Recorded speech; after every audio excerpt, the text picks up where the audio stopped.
আজ আমার বিয়ে। নিজেকে অনেক ভাগ্যবান মনে হচ্ছে, কারণ যার সাথে আমার বিয়ে হবে তার সাথে আমার প্রায় 1 বছর রিলেশন ছিল। আর আজ আমাদের ভালোবাসা পূর্ণতা পেতে চলেছে। ও, আপনাদের তো আমার পরিচয় দেওয়া হয় নাই।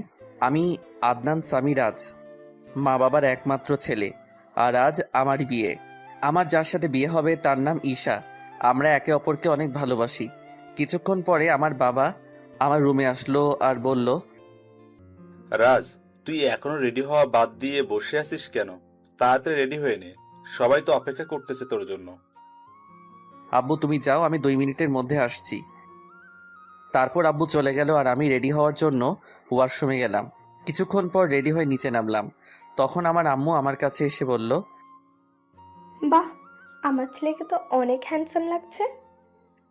থ্যাংক ইউ আম্মু। হুম, হয়েছে। এখন যাও, সবাই গাড়িতে অপেক্ষা করছে। আম্মু এখন আসি।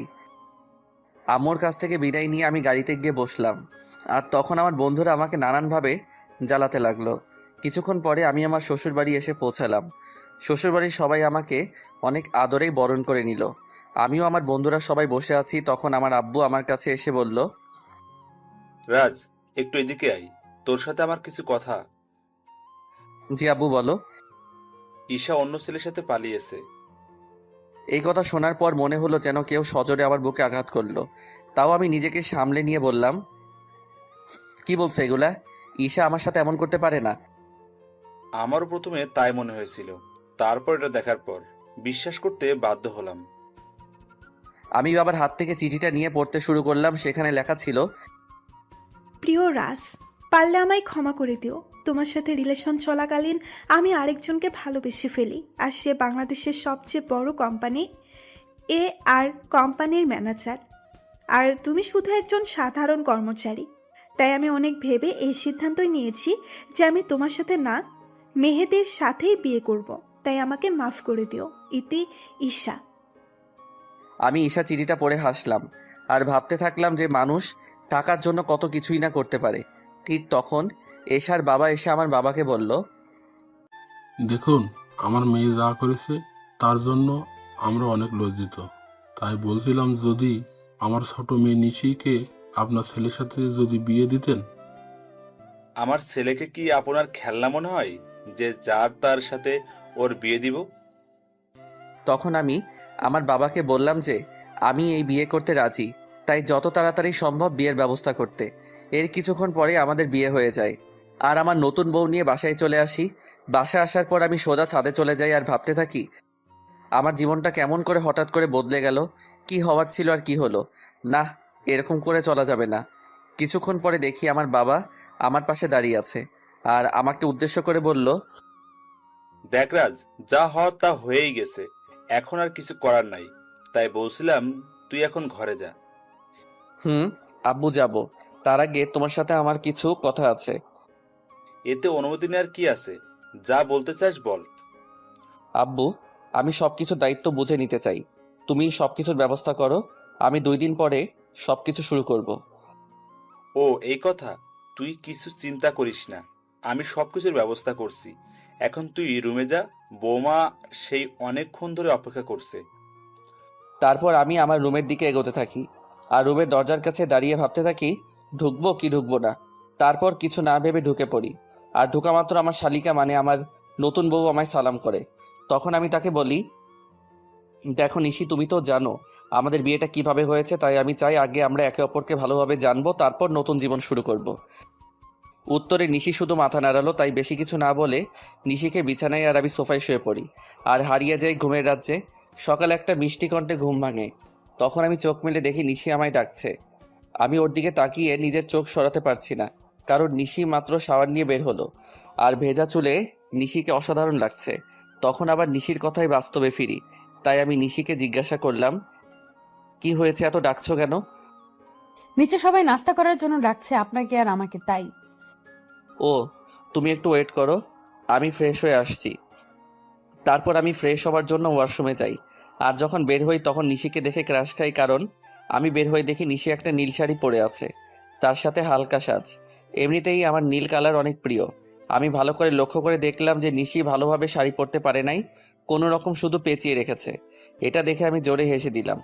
আর তখন নিশি আমার কাছে এসে বলল, এ কি আপনি পাগলের মতো হাসছেন কেন? কি আমি পাগল? নয়তো কি, পাগল না হলে কেউ এমন করে হাসে? তোমার শাড়ি পরা দেখলে যে কেউ পাগল হয়ে যাবে, বলে আবার হাসতে শুরু করলাম। দেখুন, একদম হাসবেন না। আমি শাড়ি পরতে পারি না, তাই বলে এইভাবে হাসতে হবে? ঠিক আছে, আর হাসবো না। তার আগে তুমি আমার কাছে আসো, তোমায় ভালো করে শাড়ি পরিয়ে দেই। আপনি শাড়ি পরাতে পারেন? হুম, পারি। দাঁড়াও, তোমাকে পরিয়ে দেই। তারপর আমি নিশিকে শাড়ি পরিয়ে দেই, আর নিশি আমার দিকে অপলক তাকিয়ে আছে। শাড়ি পরানো শেষে আমি নিশির দিকে তাকিয়ে ওর প্রেমে পড়ে যাই, কারণ শাড়িতে নিশিকে অপরূপ সুন্দর লাগছে। আর নিশি দেখতে ঈশার থেকে অনেক সুন্দর। আমি ওর দিকে তাকিয়ে আছি, এমন সময় নিশি আমাকে বলে, বাহ, আপনি তো দেখছি অনেক ভালো শাড়ি পরাতে পারেন। নিশ্চয়ই আপুকে পরানোর জন্য শিখেছেন। এটা বলেই নিশি নিজে জিহ্বায় কামড় দেয়, কারণ সে ভুল কথা বলে ফেলেছে। আর ঈশার কথা শুনে আমার মন আবার খারাপ হয়ে যায়। তাই আমি নিশিকে বলি, চলো এখন নিচে যাওয়া যাক, সবাই আমাদের জন্য অপেক্ষা করছে। তারপর আমি আর নিশি নিচে যাই।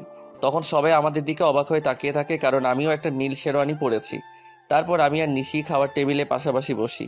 আর খাওয়ার এক পর্যায়ে আমি আব্বুকে বলি, আব্বু, আমি আমিয়ানের সাথে কথা বলে নিয়েছি, আর কাল সকালে আমি আর নিশি কয়েকদিনের জন্য ঢাকায় যাব। বুঝেছি। আর আমিও সব কথা বলে রেখেছি। কালকে সকালে তোদের ঢাকার ফ্লাইট। আমি যা যা বলেছিলাম সবকিছুর অ্যারেঞ্জমেন্ট কি হয়ে গেছে আব্বু? না, সব হয় নাই, তবে আজকের মধ্যেই সব ব্যবস্থা হয়ে যাবে। তারপর আরো কিছু কথা বলে আমি আর নিশি রুমে চলে আসলাম। তখন নিশি আমায় জিজ্ঞাসা করলো যে আমরা কেন ঢাকায় যাব। তাই আমি তাকে বললাম যে এটা আমার তরফ থেকে নিশির জন্য সারপ্রাইজ। আর আমি নিশিকে ব্যাগ গুছিয়ে রাখতে বলি। নিশি আমার কথা মতো নিজের ব্যাগ গুছিয়ে রাখে। অন্যদিকে ঈশার মেহেদিও বিয়ে করেছে, আর তারা দুজনই অনেক খুশি। আর তখন মেহেদির ফোনে একটা কল আসে। হ্যালো, কে বলছেন? ও স্যার, আপনি কিছু দরকার আছে নাকি? ওকে স্যার, আমি সব ব্যবস্থা করে দেব। এখন রাখি। কে ফোন করেছিল? আমাদের নিউ সিইও ফোন করেছিল আর বলল যে কাল উনিও ওনার ওয়াইফ আসবে ঢাকায়, তাই একটা গ্র্যান্ড পার্টির অ্যারেঞ্জমেন্ট করা হয়েছে। আর সেখানে আমাকে আর আমার বউকে উপস্থিত থাকতে হবে। ও, চলো এখন ঘুমাতে যাই, কাল আবার অনেক কাজ আছে। তারপরের দিন মেহেদি আর ঈশা পার্টিতে যায়। আর তার পৌঁছানোর কিছুক্ষণ পরে হেলিকপ্টারে করে মেহেদির নিউ বস আসে। আর অফিসের সব স্টাফ তাকে স্বাগতম জানানোর জন্য যায়। আর যখনই নতুন বস ও তার ওয়াইফ হেলিকপ্টার থেকে নিচে নামে, তখনই ঈশা প্রচণ্ড রকম একটা শক খায়। কারণ মেহেদির কোম্পানির নতুন বস অন্য কেউ না, তার প্রাক্তন প্রেমিক রাজ, এই কোম্পানির বস। আর তার ওয়াইফ হলো ঈশার আপন বোন নিশি। কিন্তু এটা কিভাবে সম্ভব? রাজ তো ঈশাকে বলেছিল সে যে একজন সাধারণ ঘরের ছেলে, কিন্তু সে এত বড় কোম্পানির মালিক হলো কিভাবে? তারপর আমি আর নিশি হেলিকপ্টার থেকে নেমে আসি, আর দেখি যে ঈশা আমাদের দিকে অবাক চোখে তাকিয়ে আছে। সে হয়তো ভাবছে আমি এখানে কেমন করে আসলাম, আর মালিকই বা কেমন করে হলাম, কারণ আমি ঈশাকে বলেছিলাম যে আমি একটা কোম্পানির সাধারণ একজন কর্মচারী। হেলিকপ্টার থেকে নামার পরে সবাই আমাকে আর নিশিকে নিয়ে ব্যস্ত হয়ে পড়ে। তখন ঈশা আর ওর হাজব্যান্ড মেহেদি আমাদের কাছে আসে আর আমাদের স্বাগতম জানায়। তখন ঈশা আমাকে বলে, রাজ, তুমি এখানে কি করে? আর তুমি A&R কোম্পানির সিও হলে কিভাবে? কেন মিস ঈশা, অবাক হচ্ছেন নাকি? এখানে তো অবাক হওয়ার কিছুই নেই, কারণ আমি আপনাকে একবার বলেছিলাম বিয়ের পরে আপনার জন্য একটা বড় সারপ্রাইজ অপেক্ষা করছে, কিন্তু আপনি কি করলেন? আমি ঈশার সাথে কথা বলছিলাম, তখন মেহেদি এসে আমাকে বলল, স্যার, এই হলো ঈশা, আমার ওয়াইফ। 2 দিন হলো আমাদের বিয়ে হয়েছে। Nice to meet you miss Isha. Thank you sir. তা মেহেদি সাহেব, আমি যা যা বলেছিলাম সব কিছুর অ্যারেঞ্জমেন্ট কি হয়েছে? জি স্যার, সব কিছুর অ্যারেঞ্জমেন্ট করা হয়েছে। আপনি কি আগে একটু রেস্ট নিয়ে নেবেন নাকি? আমি আর নিশি আগে একটু রেস্ট নিব, তারপরে পার্টিতে জয়েন করব। আর আপনাকে পরিচয় করিয়ে দেই, ইনি হলেন নিশি, আমার ওয়াইফ। হ্যালো ম্যাম, কেমন আছেন? জি, ভালো আছি। তখন আমি ঈশার দিকে লক্ষ্য করে দেখি সে আমার আর নিশির দিকে অবাক চোখে তাকিয়ে আছে। তাই আমি মনে মনে বলি, এখনো তো কিছুই দেখোনি, দেখতে থাকো কি হয়। তখন মেহেদি আমাকে আর নিশিকে একটা রুমে নিয়ে যায় আর বলে এখানে কিছুক্ষণ রেস্ট নিতে। এই বলে মেহেদি সাহেব সেখান থেকে চলে যায়। তখন নিশি আমার কাছে এসে বলে, এগুলো কি হচ্ছে আমাকে কি প্লিজ বলবেন? মানে কিসের কথা বলছো তুমি? বুঝতে পারছেন আমি কিসের কথা বলছি? কই না তো। বুঝতে পারছেন না নাকি বুঝতে চাইছেন না? আরে তুমি বুঝাই না বললে কেমন করে বুঝবো? এগুলো কি? আমি তো শুনেছিলাম আপনি একটা কোম্পানির একজন সাধারণ কর্মকর্তা। শুধু আমি না, আমার পরিবার জানতো যে আপনি একটি কোম্পানিতে কাজ করেন। তাহলে হুট করে এত বড় কোম্পানির সিইও কেমন করে হলেন? হুট করে আমি এই কোম্পানির সিইও হই নাই। এই কোম্পানির ওনার হলো আমার বাবা, বুঝেছো? আর সেই হিসেবে আমি এই কোম্পানির সিইও। আর কেন আমি আমার আসল পরিচয় গোপন করেছি সেটা না হয় তোমাকে পরে বলবো। সেটা না হয় বুঝলাম, কিন্তু আপনি কেন আপনার আসল পরিচয় গোপন করলেন সেটা আগে বলুন। বললাম তো আমি তোমাকে সব বলবো, তার আগে তুমি কান্না বন্ধ করো। নিশিকে নিজের বুকের মাঝে জড়িয়ে নিয়ে কেন জানি নিশির কান্নাটা আমার সহ্য হলো না। তারপর নিশিও আমায় জড়িয়ে ধরে কান্না করতে থাকলো। এইভাবে কিছুক্ষণ নিশি কান্না করলো। তারপর যখন সে বুঝতে পারলো যে সে আমায় জড়িয়ে ধরে আছে, তখন হঠাৎ করে আমায় ছেড়ে দিয়ে বলল, আমি সরি, আসলে আমি বুঝতে পারি নাই তাই এমনটা করেছি। আসলে আমি একটু ইমোশনাল হয়ে পড়েছিলাম তো তাই। ইটস ওকে নিশি, তুমি গিয়ে ফ্রেশ হয়ে নাও, আমাদের আবার নিচে পার্টিতে যেতে হবে। তারপর নিশি ওয়াশরুমে ফ্রেশ হতে চলে যায়। কিছুক্ষণ পরে নিশি বাহির হয়। তখন আমি ফ্রেশ হওয়ার জন্য ওয়াশরুমে প্রবেশ করি। আর বের হওয়া মাত্র নিশিকে দেখে টাসকি খাই, কারণ নিশিকে নীল শাড়িতে একদম অপসরীর মতো লাগছে, সাথে হালকা মেকআপ, যা দেখে যে কেউ নিশির প্রেমে পড়তে বাধ্য। আমাকে এভাবে তাকিয়ে থাকতে দেখে নিশি আমার চোখের সামনে তুড়ি বাজিয়ে জিজ্ঞেস করে, এই যে মিস্টার, এভাবে তাকিয়ে কি দেখছেন? একটা ডানা কাটা পড়ি। নিজের অজান্তেই বলে ফেলি। আর আমার কথায় নিশি বেশ লজ্জা পায়, যা ওর চেহারা দেখে বোঝা যাচ্ছে, কারণ নিশির চেহারা একদম লজ্জায় লাল হয়ে গেছে। তখন আমি বলি, থাক আর লজ্জা পেতে হবে না, এখন তাড়াতাড়ি রেডি হয়ে নাও তো। তখন নিশি আবার রেডি হতে থাকে। আর নিশি যখন লিপস্টিক তার ঠোঁটে দিতে যাবে, তখন আমি তাকে আটকিয়ে বলি যে, তোমাকে এমনি অনেক ভালো লাগছে, এইসব লিপস্টিক আর কোনো দিন দিবা না, ওকে? নিশিও বাধ্য মেয়ের মতো মাথা নাড়ালো। কিছুক্ষণ পরে নিশি আমাকে জিজ্ঞাসা করে যে তাকে কেমন লাগছে। আর আমি তো নিশিকে দেখে ওর প্রায় প্রেমে পড়ে যাই, কারণ নিশিকে হালকা সাজে একদম পরীর মতো লাগছে। তাই আমি ওর কাছে গিয়ে বলি, সবই ঠিক আছে, শুধু একটা জিনিস ছাড়া। ও, আরে শুনবে তো কি জিনিস? না বললে শুনবো কেমন করে? তোমার গলায় কাজল দেওয়া হয়, তোমাকে কেউ যদি এইভাবে দেখে তাহলে সবার নজর লেগে যাবে তো, তাই না? তারপর আমি নিজের হাতে নিশির ঘাড়ে কাজল লাগিয়ে দেই। আর আমার ছোঁয়া পাওয়া মাত্র নিশি কিছুটা কেঁপে ওঠে। আর নিশির এত কাছে গিয়ে আমিও কেমন যেন একটা ঘোরের মধ্যে চলে গেছিলাম। আর নিশিও কিছুটা আমার মতোই হয়ে গেছিল। তখন আমি নিশির মুখটা উপরের দিকে তুলে আমার ঠোঁট ওর ঠোঁটের দিকে এগিয়ে নিয়ে যাই। আর যখনই আমি নিজের ঠোঁট নিশির ঠোঁটের সাথে মেলাবো, তখনই কেউ একজন রুমের মধ্যে প্রবেশ করে। এতে করে নিশি আমার থেকে কিছুটা দূরে চলে যায়। আর আমাদের দুজনেরই ঘোরটা কেটে যায়। তাই তখন দেখার চেষ্টা করি যে কে এসেছে, আর তখনই দেখি ঈশা দাঁড়িয়ে আছে। এতে করে আমার রাগটা বেড়ে যায়।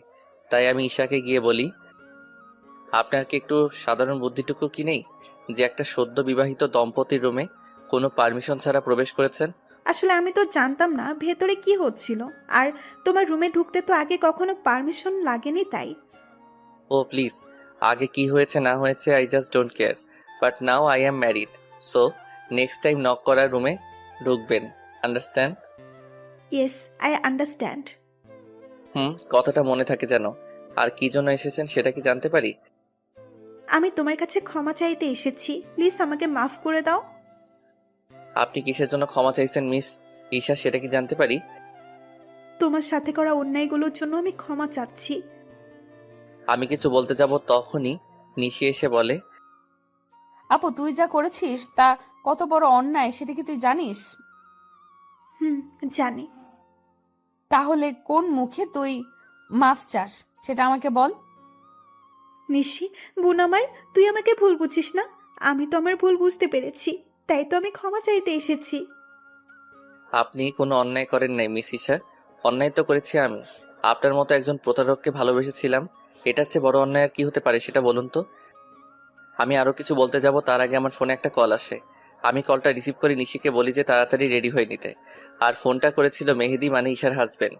তারপর আমি ঈশাকে আমার রুম থেকে চলে যাওয়ার জন্য বলি। কিছুক্ষণ পর নিশি বের হয়ে আসে, আর আমি তো নিশিকে দেখে রীতিমতো টাসকে খেয়ে যাই, কারণ নেভি ব্লু শাড়িতে নিশি অসাধারণ লাগছে, তার সাথে হালকা মেকআপও করেছে। আমাকে এভাবে তাকিয়ে থাকতে দেখে নিশি আমাকে বলে, এই যে মিস্টার রাজ, এখানে দাঁড়িয়ে থাকবেন নাকি নিচেও যাবেন? যাব। আর তোমাকে কিন্তু অনেক কিউট লাগছে মিসেস রাজ। আমার মুখে মিসেস রাজ ডাক শুনে নিশি অনেক খুশি হয়, যা ওর মুখ দেখে বোঝা যাচ্ছিল।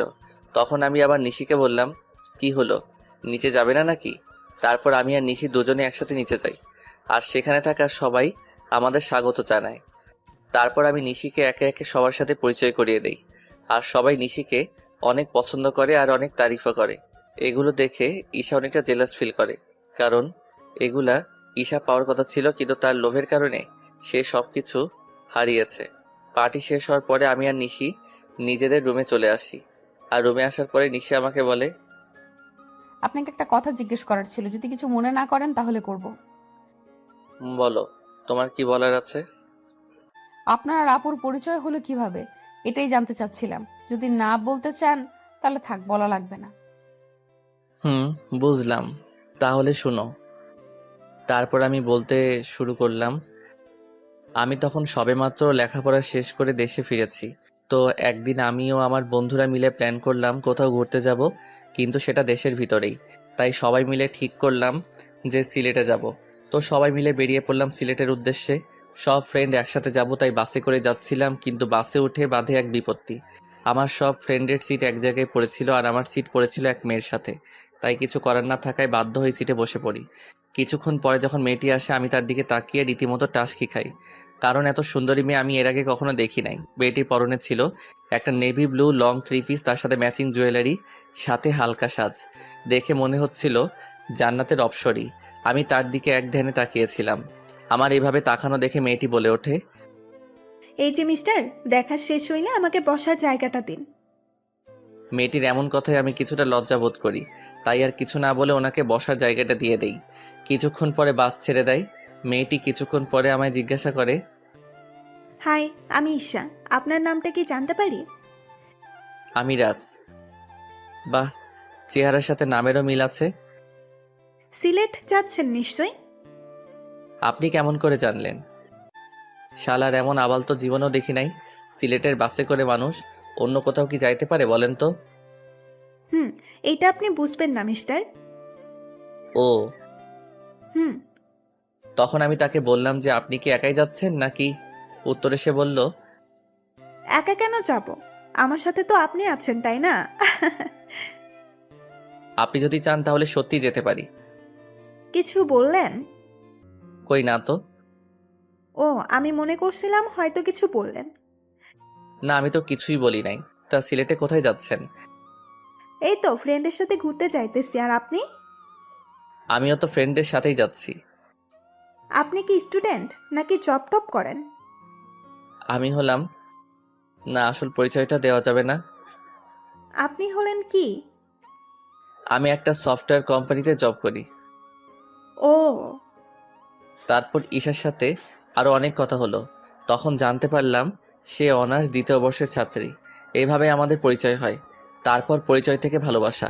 আমি আর ঈশা অনেক ভালো ফ্রেন্ড হয়ে গেছিলাম। আমরা সিলেট থেকে ফিরে এসেও একে অপরের সাথে যোগাযোগ করতাম। একদিন আমি ঈশাকে প্রপোজ করি, আর ঈশাও সেটা অ্যাকসেপ্ট করে, কিন্তু রিলেশনে থাকা অবস্থায়ও আমি আমার আসল পরিচয়টা ঈশাকে জানাইনি। আমি চেয়েছিলাম ঈশাকে একটা সারপ্রাইজ দিব, কিন্তু পরে যে আমি নিজেই সারপ্রাইজড হয়ে যাব এটা ভাবতে পারি নাই। কথাগুলো বলে নিজের অজান্তেই আমার চোখ দিয়ে পানি বের হয়ে গেছিল, সেটা বুঝতেই পারি নাই। আমি কিছুক্ষণ পরে নিশির দিকে লক্ষ্য করে দেখি সেও কান্না করছে। তখন আমি তাকে বলি, এ কি তুমি কান্না করছো কেন? আপনি আপুকে এতটা ভালোবাসতেন, আর আপু আপনার সাথে কি করলো? যা হওয়ার তা তো হয়েই গেছে, আর এখন তুমি আমার স্ত্রী, এটাই সত্যি। আর আমি চাই এই সম্পর্কটা ভালোভাবে নিতে। আমি চেষ্টা করব। তার আগে বলেন, আপনি আর কখনো আপুর কথা মনে করবেন না? কথা দিলাম। নিশি আমাকে এভাবে জড়িয়ে ধরবে আমি সেটা ভাবতেও পারি নাই। কেন যেন নিশির এভাবে জড়িয়ে ধরা আমার অনেক ভালোই লাগছে। এই যে মিস, এবার কি আমাকে ছাড়বেন? কথাটি বলা মাত্র নিশি আমাকে ছেড়ে দিল, আর নিশির মুখ একদম লজ্জায় লাল হয়ে আছে। তখন আমি নিশিকে আমার কোলের উপর বসিয়ে ওর চুলে বিলি কেটে দিতে দিতে বললাম, আমাকে ছেড়ে কখনো যাবে না তো? না, কখনোই না। তারপর আমি নিশির কপালে আলতো করে একটা চুমু খেলাম, আর আমার ঠোঁটের ছোঁয়া পাওয়া মাত্র নিশি কেঁপে উঠল। এখন যাও, ফ্রেশ হয়ে আসো। আজ এমনিতেও অনেক ধকল গেছে। আগামীকাল থেকে আমরা নতুন জীবন শুরু করব। হুম। তারপর নিশি ফ্রেশ হয়ে আসে আর আমি নিশিকে জড়িয়ে ধরে শুয়ে পড়ি। এই কয়দিনে আমি নিশিকে অনেকটাই ভালোবেসে ফেলেছি।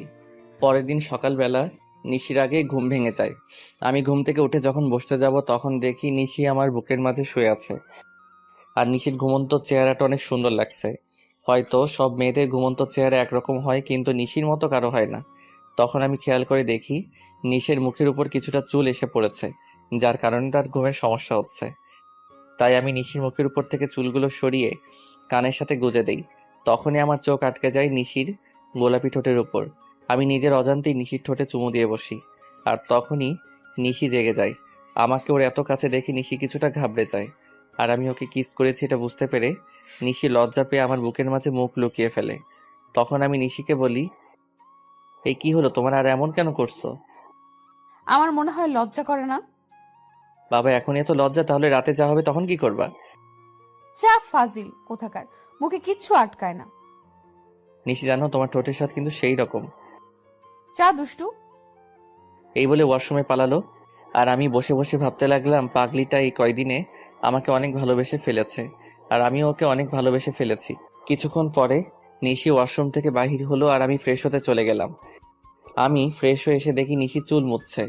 তখন আমি নিশিকে পেছন থেকে জড়িয়ে ধরি, আর নিশির চুলের মধ্যে নাক ডুবিয়ে দিই। এতে নিশি কিছুটা কেঁপে ওঠে। আমি নিশির চুলের গন্ধে কোথায় যেন হারিয়ে গিয়েছিলাম। নিশির ডাকে আমার ঘোর ভাঙলো। নিশি আমাকে বলল, এই যে মিস্টার, অফিসে যাবেন না নাকি? এত সুন্দর বউ রেখে কিভাবে অফিস যাই বলো তো? তার চেয়ে বরং চলো তুমি আর আমি ঘুরতে যাই।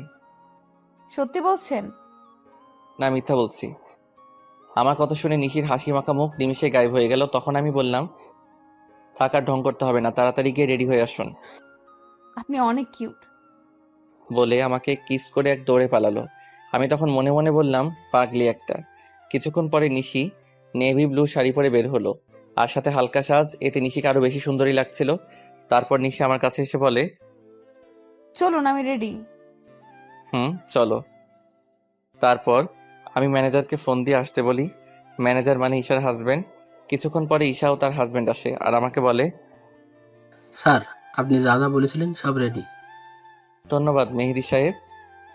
আরে, এতে ধন্যবাদ দেওয়ার কি আছে? মেহেদি সাহেব, আমি আপনাকে একটা জিনিস আনতে বলেছিলাম, সেটা কি এনেছেন? হ্যাঁ স্যার, এনেছি। এই নিন। আমার দিকে একটা প্যাকেট এগিয়ে দিয়ে তখন আমি নিশিকে ডাকি আর জিজ্ঞাসা করি, এটা কেমন হয়েছে? আপনাদের তো বলতেই ভুলে গিয়েছি, ওই প্যাকেটের মধ্যে একটা নেকলেস ছিল, যেটা আমি নিশির জন্য আনতে বলেছিলাম। Wow, it's so gorgeous.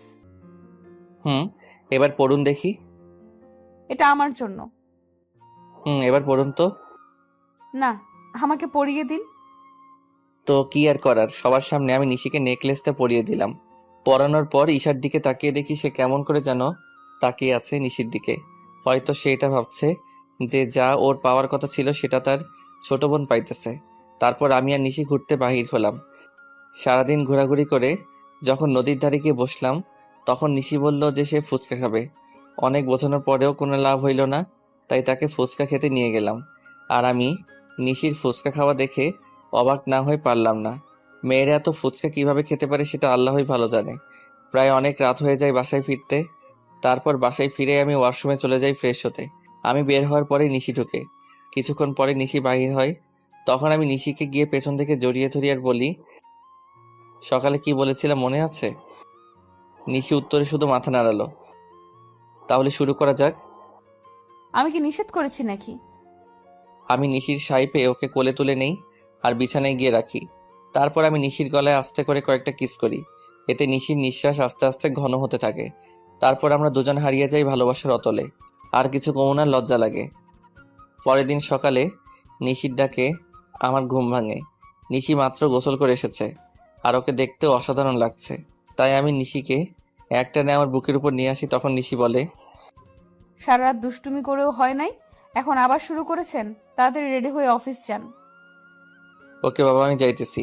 তার আগে একটা কিস দাও। একটা দিলে যাবেন। যাব। তারপর নিশি আমাকে একটা কিস দেয় আর আমিও উঠে ফ্রেশ হয়ে অফিসে চলে যাই। কিছুদিন পরে আমি আর নিশি আমাদের বাসায় চলে আসি আর সেখান থেকে অফিস শুরু করি। খুনসুটি ভালোবাসায় আমাদের দিন খুব ভালোই চলছিল। দেখতে দেখতে আমার আর নিশির বিয়ের 3 মাস পার হয়ে গেছে। আর এই 3টা মাসের মধ্যে নিশি একদিনও আমার বুকে মাথা না দিয়ে ঘুমায় না। এই 3 মাসে আমরা দুজন দুজনকে অনেক বেশি ভালোবেসে ফেলি। সকালে আমি অফিসের জন্য রেডি হচ্ছিলাম, তখন নিশি এসে আমাকে পেছন থেকে জড়িয়ে ধরে আর বলে, আজ অফিস থেকে একটু তাড়াতাড়ি আসবেন কেমন? আজ আপনার জন্য একটা সারপ্রাইজ আছে। কি সারপ্রাইজ গো বউ? এখন বলা যাবে না, আগে অফিস থেকে ফিরুন, তারপর বলবো। ওকে, এবার আমার কাছে আসো তো, তোমায় একটু আদর করে নেই। সব সময় দুষ্টুমি, তাই না? না গো বউ, তুমি জানো না, তোমায় আদর না করে গেলে আমার দিন ভালো যায় না। তাই এখন আর কোনো কথা না বলে আমার কাছে আসো। তারপর নিশি আমার কাছে আসলো আর আমি নিশির ঠোঁট জোড়া আমার দখলে নিয়ে নিলাম। প্রায় 5 মিনিট পরে ছাড়লাম। তারপর আমি নিশিকে বললাম, আমি এখন আসি। আপনি খুব স্বার্থপর। কেন গো, আমি আবার কি করলাম? আপনি তো ঠিকই আপনার ভাগের আদরটা নিলেন, আর আমার পাওনাটা না দিয়েই চলে যাচ্ছে। ও কি বোঝাতে চাইছে সেটা আমি বুঝতে পেরে আমি নিশিকে আমার কাছে ডাকি, কিন্তু সে আসবে না। মহারানী বলে, নিশি বাবু আমার কাছে আসো। আমি কোনো বাবু নই, আর নিশি রাগ করেছে, তাই কারোর সাথে কথা বলবে না। ও তাই? দেখি এবার নিশি কেমন করে রাগ করে থাকে। এই বলে নিশিকে আমার কাছে নিয়ে এসে ওর কপালে একটা ভালোবাসার পরশ এঁকে দেই আর নিশি আমাকে শক্ত করে জড়িয়ে ধরে। নিশি শোনা, এবার ছাড়ো, আমার তো অফিসে লেট হয়ে যাচ্ছে। আর একটু থাকি না। না বাবু, আবার পরে থেকো, আমি এখন অফিসে যাব যে। ওকে, সাবধানে যাবেন কিন্তু। যথাজ্ঞা মহারানী। যাও বৎস। বলেই হাসতে শুরু করলো। উফ, এই হাসিটার জন্য আমি সব করতে পারি। এই যে মিস্টার, এবার যান। বাই। তারপর আমি অফিসে চলে আসি, কিন্তু অফিসেও মন বসছে না। তাই নিশিকে ফোন দিলাম। অপরদিকে নিশি ভাবছে, আজ যখন ও জানতে পারবে যে ও বাবা হতে চলেছে, তখন কতই না খুশি হবে। আমার যে আর অপেক্ষা সহ্য হচ্ছে না, মন চাইছে ওকে এক্ষুনি গিয়ে বলে আসি। নিশি এগুলো ভাবছিল, এমন সময় ওর ফোনটা বেজে ওঠে আর নিশি ফোনের স্ক্রিনে তাকিয়ে দেখে আমি ফোন দিয়েছি। তাই সে তাড়াতাড়ি ফোনটা রিসিভ করে আর বলে, কি হলো বর, এত জলদি আমার কথা মনে পড়ে গেল? গো বউ, তোমার কথা তো সব সময় মনে পড়ে, কিন্তু কি করব বলো? কিছুই করতে হবে না, আপনি শুধু আজ তাড়াতাড়ি বাসায় আসবেন, তাহলেই হবে। আর এখন কাজ করেন তো। ওকে আমার সুইট বউ, এখন রাখি। ওকে মিস্টার বর, বাই। নিশির সাথে কথা বলার পর আমি কিছু জরুরি কাজ সেরে ফেলি আর দেখতে দেখতে বিকাল হয়ে যায়। তাই আমি বাসায় যাওয়ার জন্য রেডি হয়ে নেই। আর তখনই অফিসের পিয়ন এসে আমাকে একটা পার্সেল দিয়ে যায় আর ওই পার্সেলটি খোলার পর আমার পায়ের তল থেকে মাটি সরে যায়। পার্সেলটিতে অনেকগুলো ছবি ছিল আর সবগুলো ছবি নিশি আর একটা ছেলের। ছবিতে নিশি ছেলেটার সাথে অনেক ঘনিষ্ঠ অবস্থায় আছে, যা দেখার পরে আমার চোখ দিয়ে অবাধ ধারায় পানি পড়ছে। শেষে কিনা নিশিও আমায় ধোকা দিল। আমি আর কিছু ভাবতে পারছিলাম না। তখনই নিশির ফোন আসে। অনিচ্ছা থাকা সত্ত্বেও আমি ফোনটা রিসিভ করি আর তখনই নিশি বলতে শুরু করলো, আপনি কখন বাসায় আসবেন? আজকে আপনার তাড়াতাড়ি আসার কথা, তাহলে এত লেট করছেন কেন? এখন আমি অনেক ব্যস্ত আছি, তাই আসতে লেট হবে। কিন্তু আপনি তো আমায় প্রমিস করেছিলেন যে আজ তাড়াতাড়ি বাসায় ফিরবেন। তুমি এত বেশি কথা বলছো কেন? বললাম না আমি ব্যস্ত আছি, তারপরও একই কথা বারবার বলে যাচ্ছ। অনেক রেগে আর জোরে কথাটা বললাম। এতে নিশি অনেকটাই ভয় পায়। অপর পাশ থেকে ফুপিয়ে কান্নার আওয়াজ আসছে।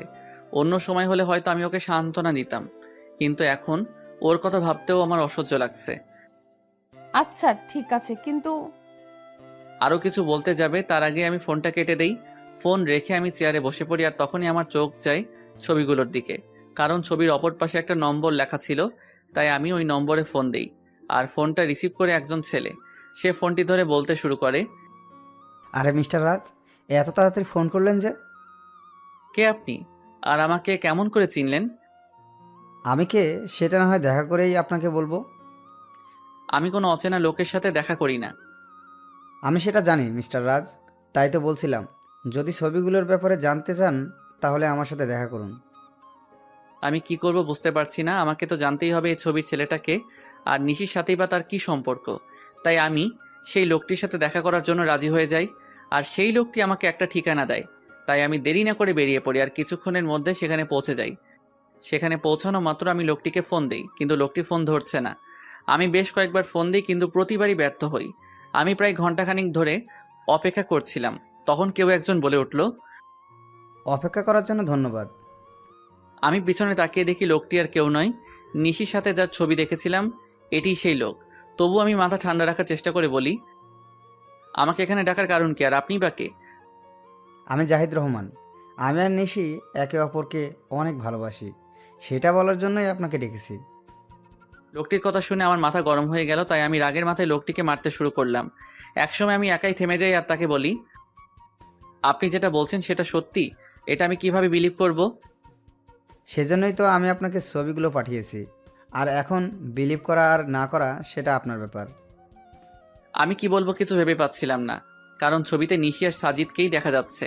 তাই আর কথা না বাড়িয়ে লোকটিকে বললাম, নিশি যদি আপনাকে ভালোবাসে তাহলে সে আমাকে কেন বিয়ে করলো? বিয়েটা কিভাবে হয়েছে সেটা আপনি নিশ্চয়ই জানেন রাজ। তাহলে নিশি কেন 3 মাস আমার সাথে থাকলো?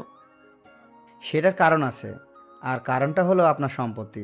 আর আপনারা যেদিন ঢাকায় যান সেদিন আমার আর নিশির পালানোর কথা ছিল, কিন্তু যখন আমরা জানতে পারলাম যে আপনি একজন স্বনামধন্য ব্যবসায়ী, তখন আমি আর নিশি আপনার সম্পত্তি হাতিয়ে নেওয়ার প্ল্যান বানাই।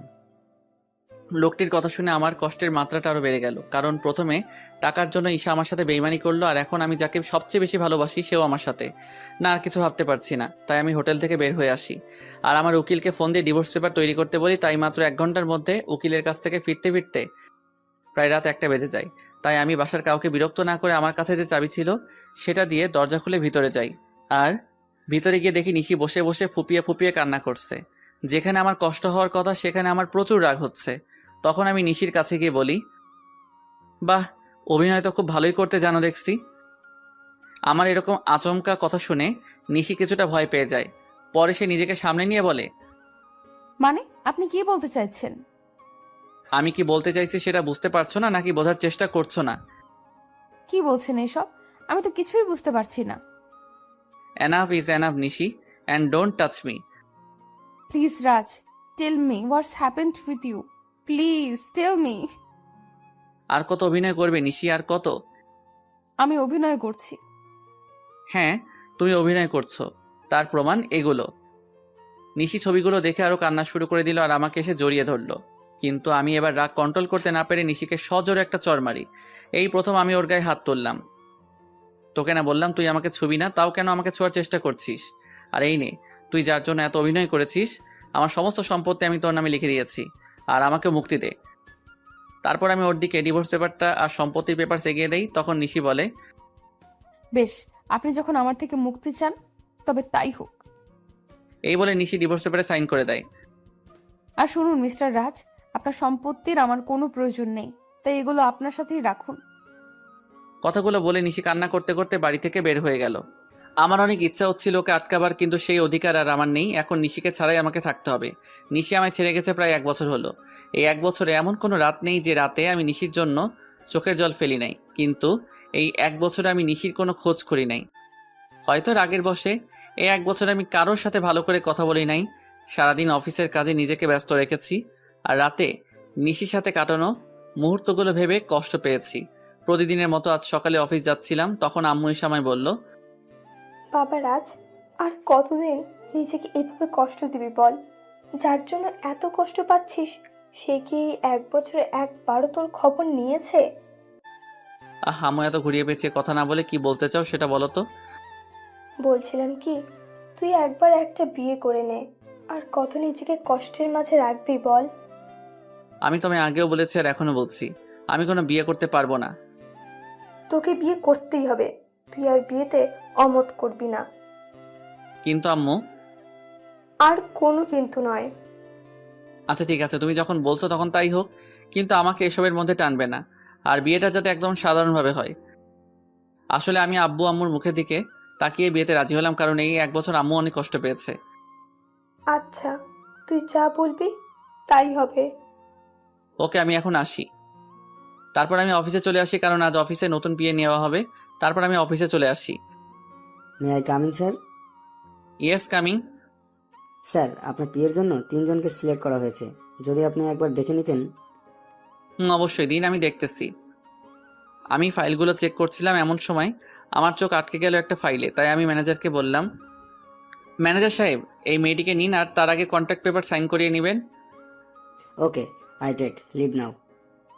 Sure, you can. সেদিনকার মতো অফিসের সমস্ত কাজ শেষ করে বাসায় আসলাম, আর আসা মাত্র আম্মু বলল, আমি একটা মেয়ে পছন্দ করেছি, যদি তুই একবার দেখে নিতি। তার কোনো দরকার নেই, আর আমি বিয়েটা 1 মাস পরে করতে চাই। কিন্তু তুই। প্লিজ আম্মু, একটু বোঝার চেষ্টা করো। আচ্ছা ঠিক আছে। তারপর আমি আমার রুমে চলে আসলাম আর ফ্রেশ হয়ে ঘুমিয়ে পড়লাম। যদিও জানি ঘুম আসবে না, তবুও ঘুমানোর ব্যর্থ চেষ্টা করলাম, কারণ এখন রাতে আর ঘুম আসে না। যদিও আসে, তাও নিশির সাথে কাটানো মুহূর্তগুলো মনে হয় ভেঙে যায়। কোনোভাবে রাতটা পার করলাম। পরের দিন সকালে ঘুম থেকে উঠে ফ্রেশ হয়ে অফিসে চলে আসলাম। এসে দেখে আমার নিউ পিএ এখন অফিসে আসে নাই, তাই ম্যানেজারকে বলে আসলাম সে আসলেই আমার সাথে দেখা করতে বলতে। তারপর আমি আমার কেবিনে চলে গেলাম। কিছুক্ষণ পরে কেউ আমার কেবিনের দরজা নক করলো, তাই আমি পেছন ফিরে বললাম, may I come in sir? Yes, coming. আসলে স্যার, আমি আসার সময় জ্যামে আটকা পড়ে গিয়েছিলাম, তাই আসতে লেট হইল। কিন্তু স্যার, আর কোনোদিন লেট হবে না। তাই বুঝি? এবার ওর দিকে ফিরে তাকালাম, আর সে আমাকে দেখে ভূত দেখার মতো চমকে উঠল। মনে হয় সে আমাকে এখানে আশা করে নাই। আপনি এখানে? আমি। অন্য কারো থাকার কথা ছিল বুঝি মিস নিশি? আপনাদের তো বলাই হয়নি আমার পিএ হলো নিশি। এটা তো আপনার অফিস না, তাহলে এখানে কেমন করে আসলেন?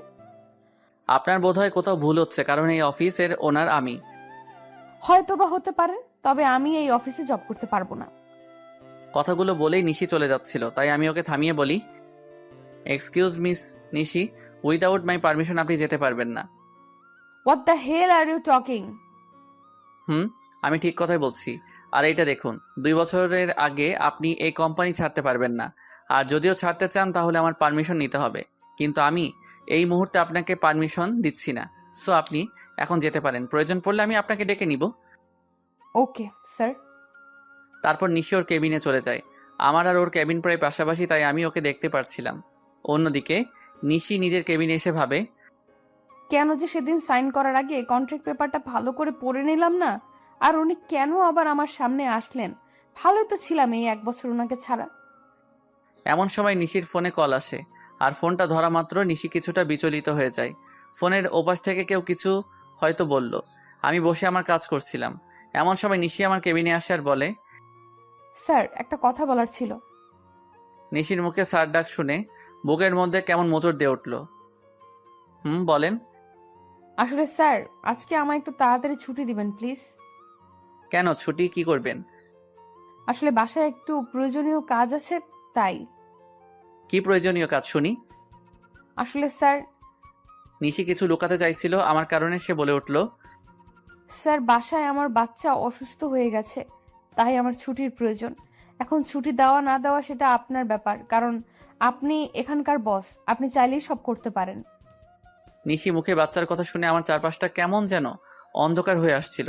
নিঃশ্বাস নিতেও কষ্ট হচ্ছিল। তবুও নিজেকে সামনে নিয়ে বললাম, ওকে, আপনি যেতে পারেন, তবে কাল থেকে সময় মতো অফিসে আসবেন। যদিও কথাগুলো বলতে কষ্ট হচ্ছিল। তারপর নিশি চলে গেল, আর আমি চেয়ারের সাথে হেলান দিয়ে ভাবতে লাগলাম যে নিশি একসময় আমাকে ছাড়া কিছু বুঝতো না, সে এখন নিজের বাচ্চা নিয়ে ব্যস্ত। তবে আমি কেন একা কষ্ট পাবো? নিশি যদি আমাকে ছাড়া থাকতে পারে, তবে আমি কেন পারবো না?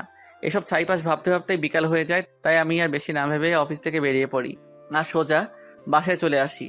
আমাকে এত তাড়াতাড়ি বাসায় ফিরতে দেখে আম্মু আমার কাছে আসে আর বলে, কি রে বাবা, আজ এত তাড়াতাড়ি বাসায় আসলি যে?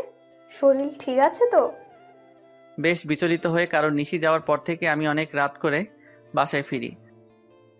আম্মু, আমার কিছুই হয়নি। অফিসে মন বসছিল না, তাই তাড়াতাড়ি চলে আসলাম। ও আচ্ছা, তুই ফ্রেশ হয়ে আয়, আমি তোর খাবার রেডি করছি। আম্মু, আমার তোমাকে কিছু বলার আছে। বলবি তো? আগে ফ্রেশ হয়ে আয়, তারপর। তাই আমি আর কোনো কথা না বাড়িয়ে ফ্রেশ হতে নিজের রুমে চলে যাই। তারপর ফ্রেশ হয়ে নিচে এসে দেখি আম্মু খাবার নিয়ে আমার জন্য অপেক্ষা করছে। তাই আমি গিয়ে বসে পড়ি আর আম্মুকে বলি, আম্মু, তুমি পরশুদিন বিয়ের কথা বলছিলে না? আমি রাজি, তবে বিয়েটা 1 সপ্তাহের মধ্যে হওয়া চাই। এটা তো খুশির খবর, তবে 1 সপ্তাহের মধ্যে বিয়েটা কিভাবে দিব বল? আমি এত কিছু শুনতে চাই না, আমি যেটা বলেছি সেটাই হবে।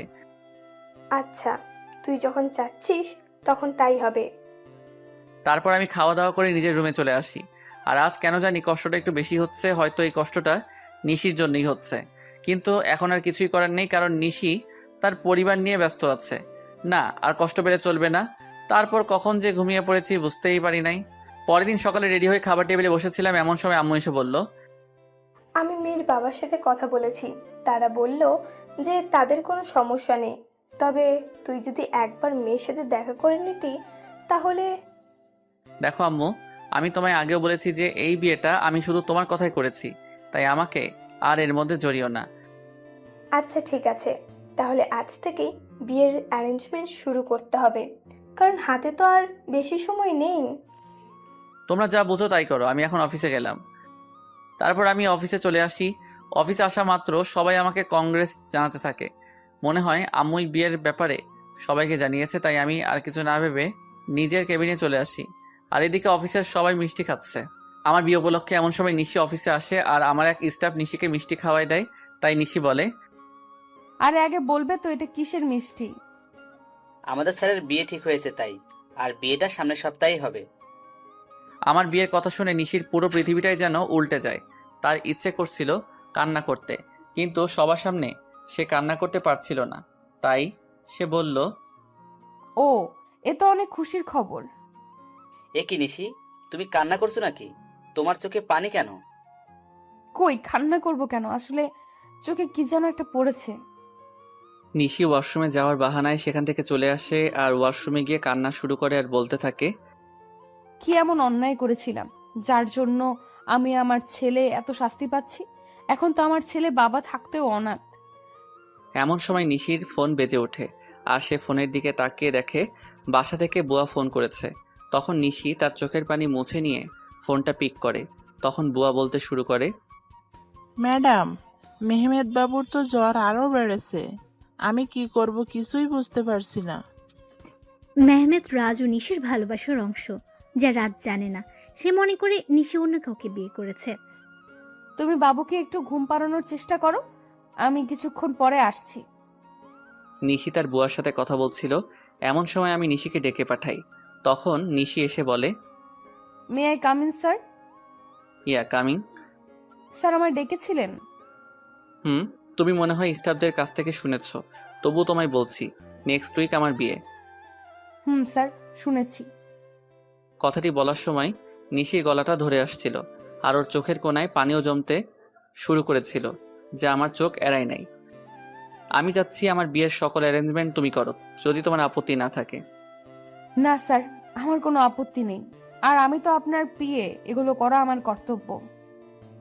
তাহলে কাজে লেগে পড়ুন। আমাকে যত কষ্ট দিয়েছো তার চেয়ে বেশি কষ্ট আমি তোমায় দিব নিশি। হঠাৎ আমার ফোনটি বেজে ওঠে, দেখে আম্মু ফোন করেছে। তারপর আমি ফোন রিসিভ করি আর আম্মুর সাথে কথা বলা শেষ করে নিশিকে বলি, মিস নিশি, আমার সাথে চলুন। কোথায় স্যার? এত প্রশ্ন না করে চলুন তো।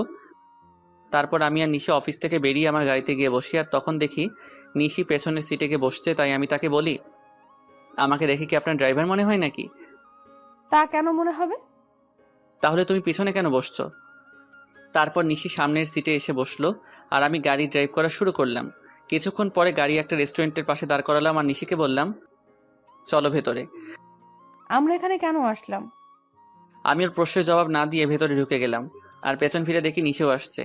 আমি রেস্টুরেন্টে ঢোকার পরে একটা মেয়ে এসে আমাকে জড়িয়ে ধরে আর আমিও নিশিকে দেখিয়ে মেয়েটিকে জড়িয়ে ধরি। আর নিশির দিকে তাকিয়ে দেখি ও এখনই কান্না করে দিবে এমন অবস্থা। তারপর আমি বলি, নিশি, এ হলো মায়া, আমার বাগদত্তা। আর মায়া, এ হলো নিশি, আমার পিয়ে। আমার মুখে নিশি হয়তো পিয়ে শব্দটা আশা করেনি। আর মায়ার পরিচয় পাওয়ার পর নিশি এবার আর নিজের চোখের জল আটকে রাখতে পারে নাই, যার কারণে ওর চোখ থেকে অবাধ ধারায় জল পড়তে থাকে। আর আপনারা হয়তো ভাবছেন মায়া এখানে কেমন করে আসলো, আর আমি বা ওকে কেমন করে চিনলাম, তাহলে শুনুন। আমি যখন অফিসে ছিলাম তখন আম্মু ফোন দেয় আর বলে, মায়ার সাথে দেখা করার কথা। যদিও আমি প্রথম দিকে আম্মুকে নিষেধ করে দেই যে আমি মায়ার সাথে দেখা করব না, কিন্তু পরে আমার নিশির কথা মনে হয়, তার সাথে মনে হয় ওর ধোকা দেওয়ার কথা। তাই আমি মায়ের সাথে দেখা করতে রাজি হয়ে যাই আর আমার সাথে নিশিকেও নিয়ে আসি। তো গল্পে ফেরা যাক। মায়ার পরিচয় দেওয়ার পর আমি নিশির দিকে তাকাই, তখন দেখি নিশির চোখ দিয়ে জল গড়িয়ে পড়ছে। কেন জানি নিশির চোখের জল আমার সহ্য হচ্ছিল না, তাই আমি ওকে বলি, Nishi are you okay? Yes sir. তাহলে তোমার চোখে জল কেন? কই না তো, আসলে স্যার প্রচুর গরম পড়েছে তো তাই এমন মনে হচ্ছে। স্যার আপনারা বসুন, আমি ওয়াশরুম থেকে ফ্রেশ হয়ে আসছি। তারপর নিশি ওয়াশরুমে চলে যায়। ওয়াশরুমে গিয়ে নিশি জোরে কান্না করতে থাকে, কিন্তু তার এই কান্না দেখার কোনো মানুষ সেখানে উপস্থিত ছিল না, তাই হয়তো সে কান্না করতে পারছিল। নিশি কান্না জড়িত কণ্ঠে বলছিল, হে আল্লাহ, আমার সাথেই কেন এরকম হয়? ভালোই তো ছিলাম আমি ওকে ছাড়া, তবুও কেন ওকে আবার আমার জীবনে ফিরিয়ে আনলে? যখন আনলে তাহলে সে অন্য কারো হয়ে যাচ্ছে। আমি আর আমার বাচ্চা তো ভালোই ছিলাম ওকে ছাড়া, তবু কেন এমনটা হচ্ছে? আমার বাচ্চাকে কোনোদিন তার বাবার পরিচয় আর আদর পাবে না। কিন্তু নিশি কোনোভাবেই নিজের কান্না থামাতে পারে না। কিন্তু সে তার বাচ্চার কথা ভেবে নিজেকে শক্ত করে আর বোঝায় তার বাবুর জন্য হলেও নিজেকে শক্ত রাখতে হবে। প্রায় আধা ঘন্টা পরে নিশি ওয়াশরুম থেকে বের হলো, আর রাজ তার চেহারা দেখে রীতিমতো ভয় পেয়ে গেল, কারণ তার চোখগুলো লাল হয়ে আছে, তার সাথে ফুলেও গেছে। আর মানে নিশি এতক্ষণ কান্না করছিল, কিন্তু নিশির কান্না করার তো কোনো কারণ এখানে নেই। তবুও সে কেন কান্না করছিল আমি কিছুই বুঝতে পারছিলাম না। তখন নিশি আমাদের কাছে আসলো আর চেয়ারে বসে পড়লো, আর আমি রেস্টুরেন্টের একজন স্টাফকে ডেকে খাবার অর্ডার করলাম। কিছুক্ষণ পর খাবার আসলো। আমি নিশিকে দেখানোর জন্য মায়াকে নিজের সাথে খাইয়ে দিচ্ছিলাম, আর এটা দেখে নিশি আর ঠিক থাকতে পারলো না, তার চোখগুলো আবার জলে ভরে গিয়েছিল। তাই সে এগুলো আড়াল করার জন্য বলল, স্যার আমার এখন যেতে হবে, এমনিতেও আমার অফিস টাইম শেষ হয়ে গেছে। তুমি তো কিছুই খেলে না, খাওয়া শেষ করে তারপর যাও। না স্যার, এখন আর খাইতে মন চাইছে না। ওকে তাহলে যাও, আর কাল থেকে আমার বিয়ের এঙ্গেজমেন্টের সকল কাজ শুরু করে দিও। যদি কারো সাহায্য প্রয়োজন হয় তাহলে আমাকে বইলো। ঠিক আছে স্যার, আমি এখন আসি। তারপর নিশি চলে যায় আর আমিও মায়া কিছু গল্প করতে থাকি। যদিও মায়ের সাথে কথা বলার কোনো ইচ্ছা আমার নেই, তাও আম্মুর কথা ভেবে বলছিলাম। অন্যদিকে নিশি বাড়িতে গিয়ে নিজের ছেলেকে জড়িয়ে ধরে কান্না শুরু করে দেয় আর বলতে থাকে, তোর বাবা খুব পচা, আমাকে একটুও বিশ্বাস করে না, এমনি তোকেও ভালোবাসে না, তাই তো আজ অন্য একটা মেয়েকে নিজের হাতে খাইয়ে দিচ্ছিল। কিন্তু একদিন আমাকে বলেছিল আমাকে ছাড়া আর অন্য কোনো মেয়েকে সে টাচ করবে না। এসব কথা বলছিল আর কান্না করছিল। একসময় কান্না করতে করতে নিশি ঘুমিয়ে পড়ল। আমি আর মায়া কিছুক্ষণ গল্প করার পরে রেস্টুরেন্ট থেকে বের হয়ে আসি, আর মায়া তার গাড়িতে করে বাসায় চলে যায়। আমি যখনই নিজের গাড়িতে উঠতে যাব তখনই কেউ আমার নাম ধরে ডাক দেয়। পেছন ফিরে দেখি নিশির বেস্ট ফ্রেন্ড মিম। তাই আমি তাকে বলি, কেমন আছো মিম, আর দেশে কবে ফিরলে? আসলে মিম দেশের বাইরে থাকতো। ভালো আছি ভাইয়া, আর কিছুদিন হলো দেশে ফিরেছি। নিশি কেমন আছে? আর ওকে আমি ফোন দিই কিন্তু ওর ফোনটা বন্ধ দেখায় কেন? নিশি কেমন আছে সেটা নিশি হয়তো ভালো জানে। আপনার কথার মানে বুঝলাম না। আর নিশি তো আপনার স্ত্রী, তাহলে কেমন সেটা আপনি জানবেন না কেন? নিশি আমার স্ত্রী ছিল, কিন্তু এখন নেই। কি বলছেন এগুলো? আমি তো কিছুই বুঝতে পারছি না। এখানে না বোঝার তো কিছুই নেই, মানে আমি আর নিশি আলাদা হয়ে গেছি। কিন্তু কেন? আপনারা দুইজন দুজনাকে তো ভালোবাসতেন। শুনতে চাও কেন? তাহলে শোনো। তারপর আমি 1 বছর আগের সকল ঘটনা মিমকে বলি, আর ওই ছবিগুলো মিমকে দেখাই। আর মিম এগুলো দেখে আমায় যে কথা বলে সেগুলো শুনে আমার পুরো শরীরটা কাঁপতে থাকে। আমি কিভাবে এমনটা করতে পারলাম এগুলো ভেবেই কান্না চলে আসে আমার। আর মিম আমায় যে কথাগুলি বলে তা হলো, আপনি কি জানেন ছেলেটা কে? ছেলেটার নাম সাজিদ, এবং নিশি আর সাজিদ একে অপরকে ভালোবাসে। না, আপনি যেটা জানেন সেটা সত্যি নয়। সত্যিটা আমি আপনাকে বলছি। তারপর মিম আমাকে সাজিদের ব্যাপারে সব কথাগুলো বলল, যা শোনার পর নিজেকে বড় অপরাধী মনে হচ্ছিল। মিম বলল যে আমি আর নিশি একই ভার্সিটিতে পড়তাম আর একই ডিপার্টমেন্টে, যার কারণে আমার আর ওর মধ্যে খুব ভালো বন্ধুত্ব হয়ে যায়। আমরা দুজন সবসময় একসাথেই থাকতাম। একদিন আমি আর নিশি ভার্সিটির ক্যাম্পাসে বসেছিলাম, তখন একটা ছেলে এসে নিশিকে প্রপোজ করে, কিন্তু নিশি তাকে না বলে দেয়। আমি এর কারণ জানতে চাইলে নিশি জবাবে বলে যে তার ভালোবাসা শুধু তার বরের জন্য। তাই আমি নিশিকে আর কিছু জিজ্ঞেস করি নাই। তারপর কি হলো? ওই ছেলেটির নামই ছিল সাজিদ, কিন্তু নিশি মানা করার পরেও সে নিশির পিছু ছাড়ে নাই। তাকে প্রতিদিন বিরক্ত করত, কিন্তু নিশি কিছুই বলতো না। আর একদিন সাজিদ এসে হঠাৎ নিশির হাত চেপে ধরে, এবং সেদিন নিশি আর সহ্য করতে না পেরে পুরো কলেজের সামনে সাজিদকে চড় মারে। কিন্তু সাজিদ সেদিন যাওয়ার আগে বলেছিল যে সে নিশিকে সুখে থাকতে দেবে না, আর আজ দেখুন তার কথাই সত্যি হলো। আমি এখন কি করব কিছুই বুঝতেছিলাম না, কারণ আমার যে করার মতো কিছুই নেই। আমি যে নিশির সাথে বড় অন্যায় করেছি। মিম কান্না থামিয়ে আমাকে বলল, আপনি কি জানেন, আপনি যখন নিশিকে তাড়িয়ে দেন তখন তার পেটে আপনার সন্তান ছিল? মানে কি বলছো তুমি? হ্যাঁ, আমি ঠিকই বলছি। আপনি যখন ওকে অপমান করে তাড়িয়ে দেন তখন সে আপনার সন্তানের মা হতে যাচ্ছিল। আর এটা নিয়ে যে কতটা খুশি ছিল সেটা আপনাকে বলে বোঝানো যাবে না। সে আপনাকে বলার আগে আমায় ফোন দিয়েছিল আর বলেছিল যখন সে আপনাকে এই কথাটি বলবে তখন আপনার রিয়াকশন কেমন হবে, এটা ভেবেই সে খুশি ছিল। কিন্তু আপনি কি করলেন? মিম আর কিছু বলতে পারল না, তার আগেই কান্নায় ভেঙে পড়ল। মানে নিশির সন্তানের বাবা আমি, আর আমি তাকে কি না কি ভেবেছিলাম। আমিও প্রচুর কান্না করছিলাম। তখন মিম আমাকে বলল, এখন কান্না করে কি হবে? যা হওয়ার তা হয়ে গেছে। এখন আর এগুলো ভেবে কি করবেন? না, এখনো কিছু হয় নাই। তারপর আমি মিমকে নিশির কথা বললাম। সত্যি বলছেন? নিশি এখনো এই শহরেই থাকে? কিন্তু তোমাকে আমার জন্য একটা কাজ করতে হবে যাতে আমি আবার নিশিকে ফিরে পাই। কি করতে হবে আমায় বলুন। তারপর আমি মিমকে আমার প্ল্যান বলি আর সেও রাজি হয়ে যায়। তাই আমিও নিজের বাসায় চলে আসি। বাসায় আসার পর আম্মু আমাকে বলে, বাবা, মেয়েকে কি তোর পছন্দ হয়েছে? আম্মু আমি এই বিয়েটা করতে পারবো না। তুই কিন্তু আমায় কথা দিয়েছিস। আমি কেমন করে এই বিয়ে করব বলো? কেন করবি না শুনি? তারপর আমি নিশির কথা আর ওর আর আমার বাচ্চার কথা আম্মুকে বলি। তখন আম্মু কান্না শুরু করে দেয় আর বলে, আমার বৌমার নাতিকে কবে আনবি বাবা? খুব জলদি আনবো, তার আগে তোমার একটা কাজ করতে হবে। তারপর আমি আম্মুকে সবকিছু বুঝিয়ে উপরে চলে আসি। আমি রুমে এসে ভাবতে লাগি কিভাবে কি করব, নিশি কি আমায় ক্ষমা করবে নাকি করবে না। তখন আমার সাজিদের কথা মাথায় আসে। কেন সাজিদ এমনটা করলো সেটা তো আমার জানা দরকার। তাই আমি আমার ফ্রেন্ডদের ফোন দিই আর বলি এখনই আমার সাথে দেখা করতে। আর আমিও বেরিয়ে পড়ি। ইরে, এত জলদি দেখা করতে বললি? কোনো সমস্যা হয়েছে নাকি? বলছি, তার আগে রবি আর মিজানকে আসতে দে। কিছুক্ষণ পরে রবি আর মিজান চলে আসে আর আমি ওদেরকে মিমের বলা সকল কথা ওদেরকে খুলে বলি। সব শোনার পরে ওরা বলে, ভাবিকে রাজি করাতে পারবি বলে মনে হয় না। হয়তোবা, কিন্তু হাল ছাড়লে তো চলবে না। আর শোন, তোদের একটা কাজ করতে হবে। কি কাজ বল? সাজিদকে যেভাবেই হোক তোদের খুঁজে বার করতে হবে, আর এই নিয়ে সাজিদের ছবি। তারপর আমি ওদেরকে সাজিদের একটা ছবি দেই। ওকে, তোর কাজ হয়ে যাবে। তার আগে তুই ভাব, ভাবিকে কিভাবে ম্যানেজ করবি। ঠিক বলেছিস, কিছু তো একটা করতেই হবে।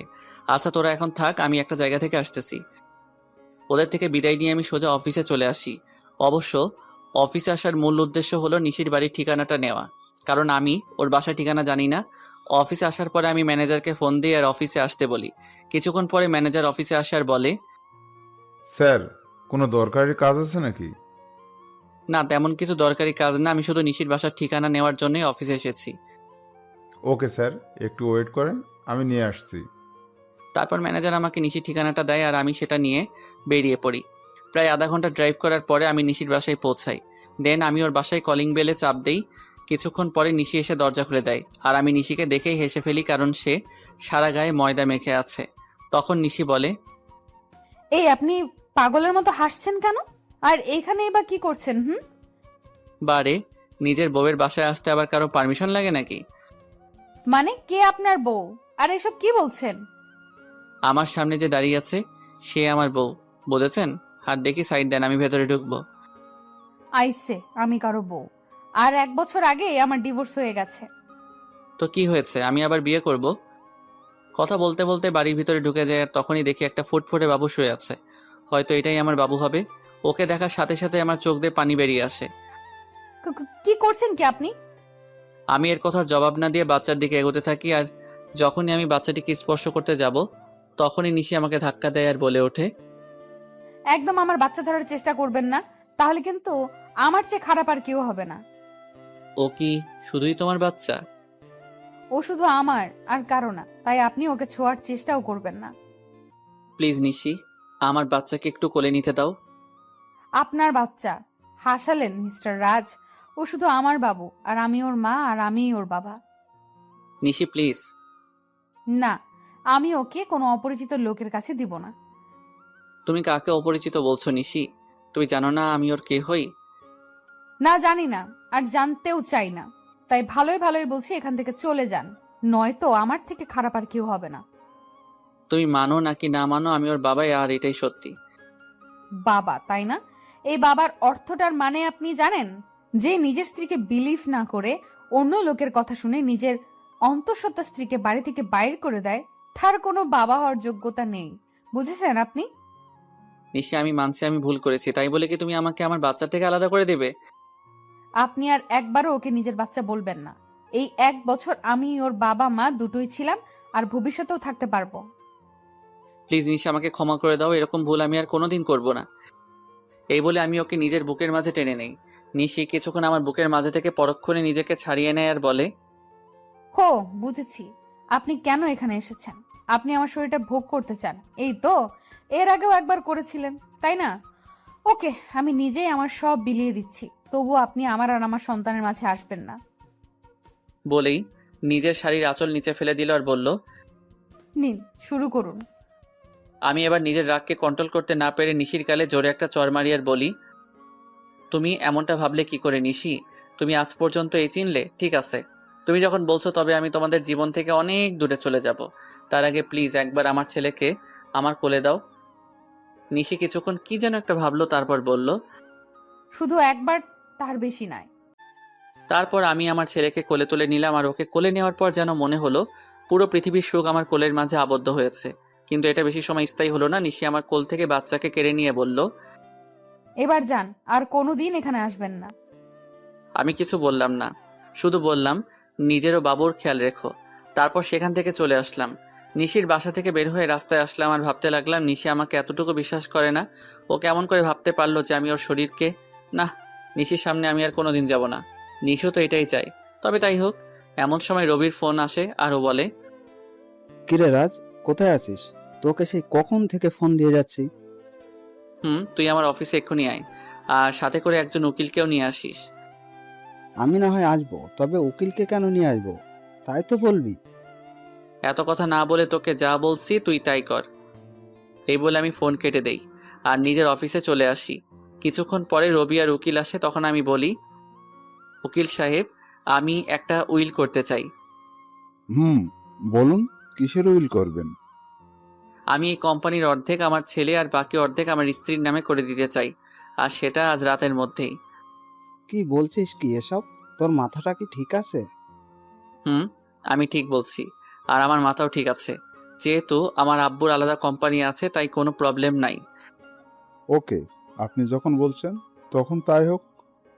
তারপর উকিল সাহেব সকল ফর্মালিটি পূরণ করে দেয়, আর আমি ম্যানেজারকে ফোন করে বলে দেই যে নিশি এখন থেকে এই কোম্পানির মালিক। তারপর আমি রবিকে বলি, রবি আমার জন্য যত তাড়াতাড়ি পারিস একটা লন্ডনের ফ্লাইটের টিকিট বুক করে দে, আর সেটা আজ রাতের মধ্যে হলেই ভালো হয়। মানে তুই লন্ডনের টিকিট কি করবি? আমি এদেশে আর থাকবো না, তাই লন্ডনে যাব। কিন্তু কোনো কিন্তু নয়, আর হ্যাঁ, কেউ যেন জানতে না পারে আমি কোথায় আছি। তুই কাউকে বলবি, এটা আমার কসম। ঠিক আছে। তারপর রবি একটা টিকিটের ব্যবস্থা করে দেয় আর আমাকে এয়ারপোর্টে থুতেও যায় আর বলে, ওখানে পৌঁছে আমাকে ফোন দিবি, আর আমার সাথে যোগাযোগ বন্ধ করবি না কিন্তু।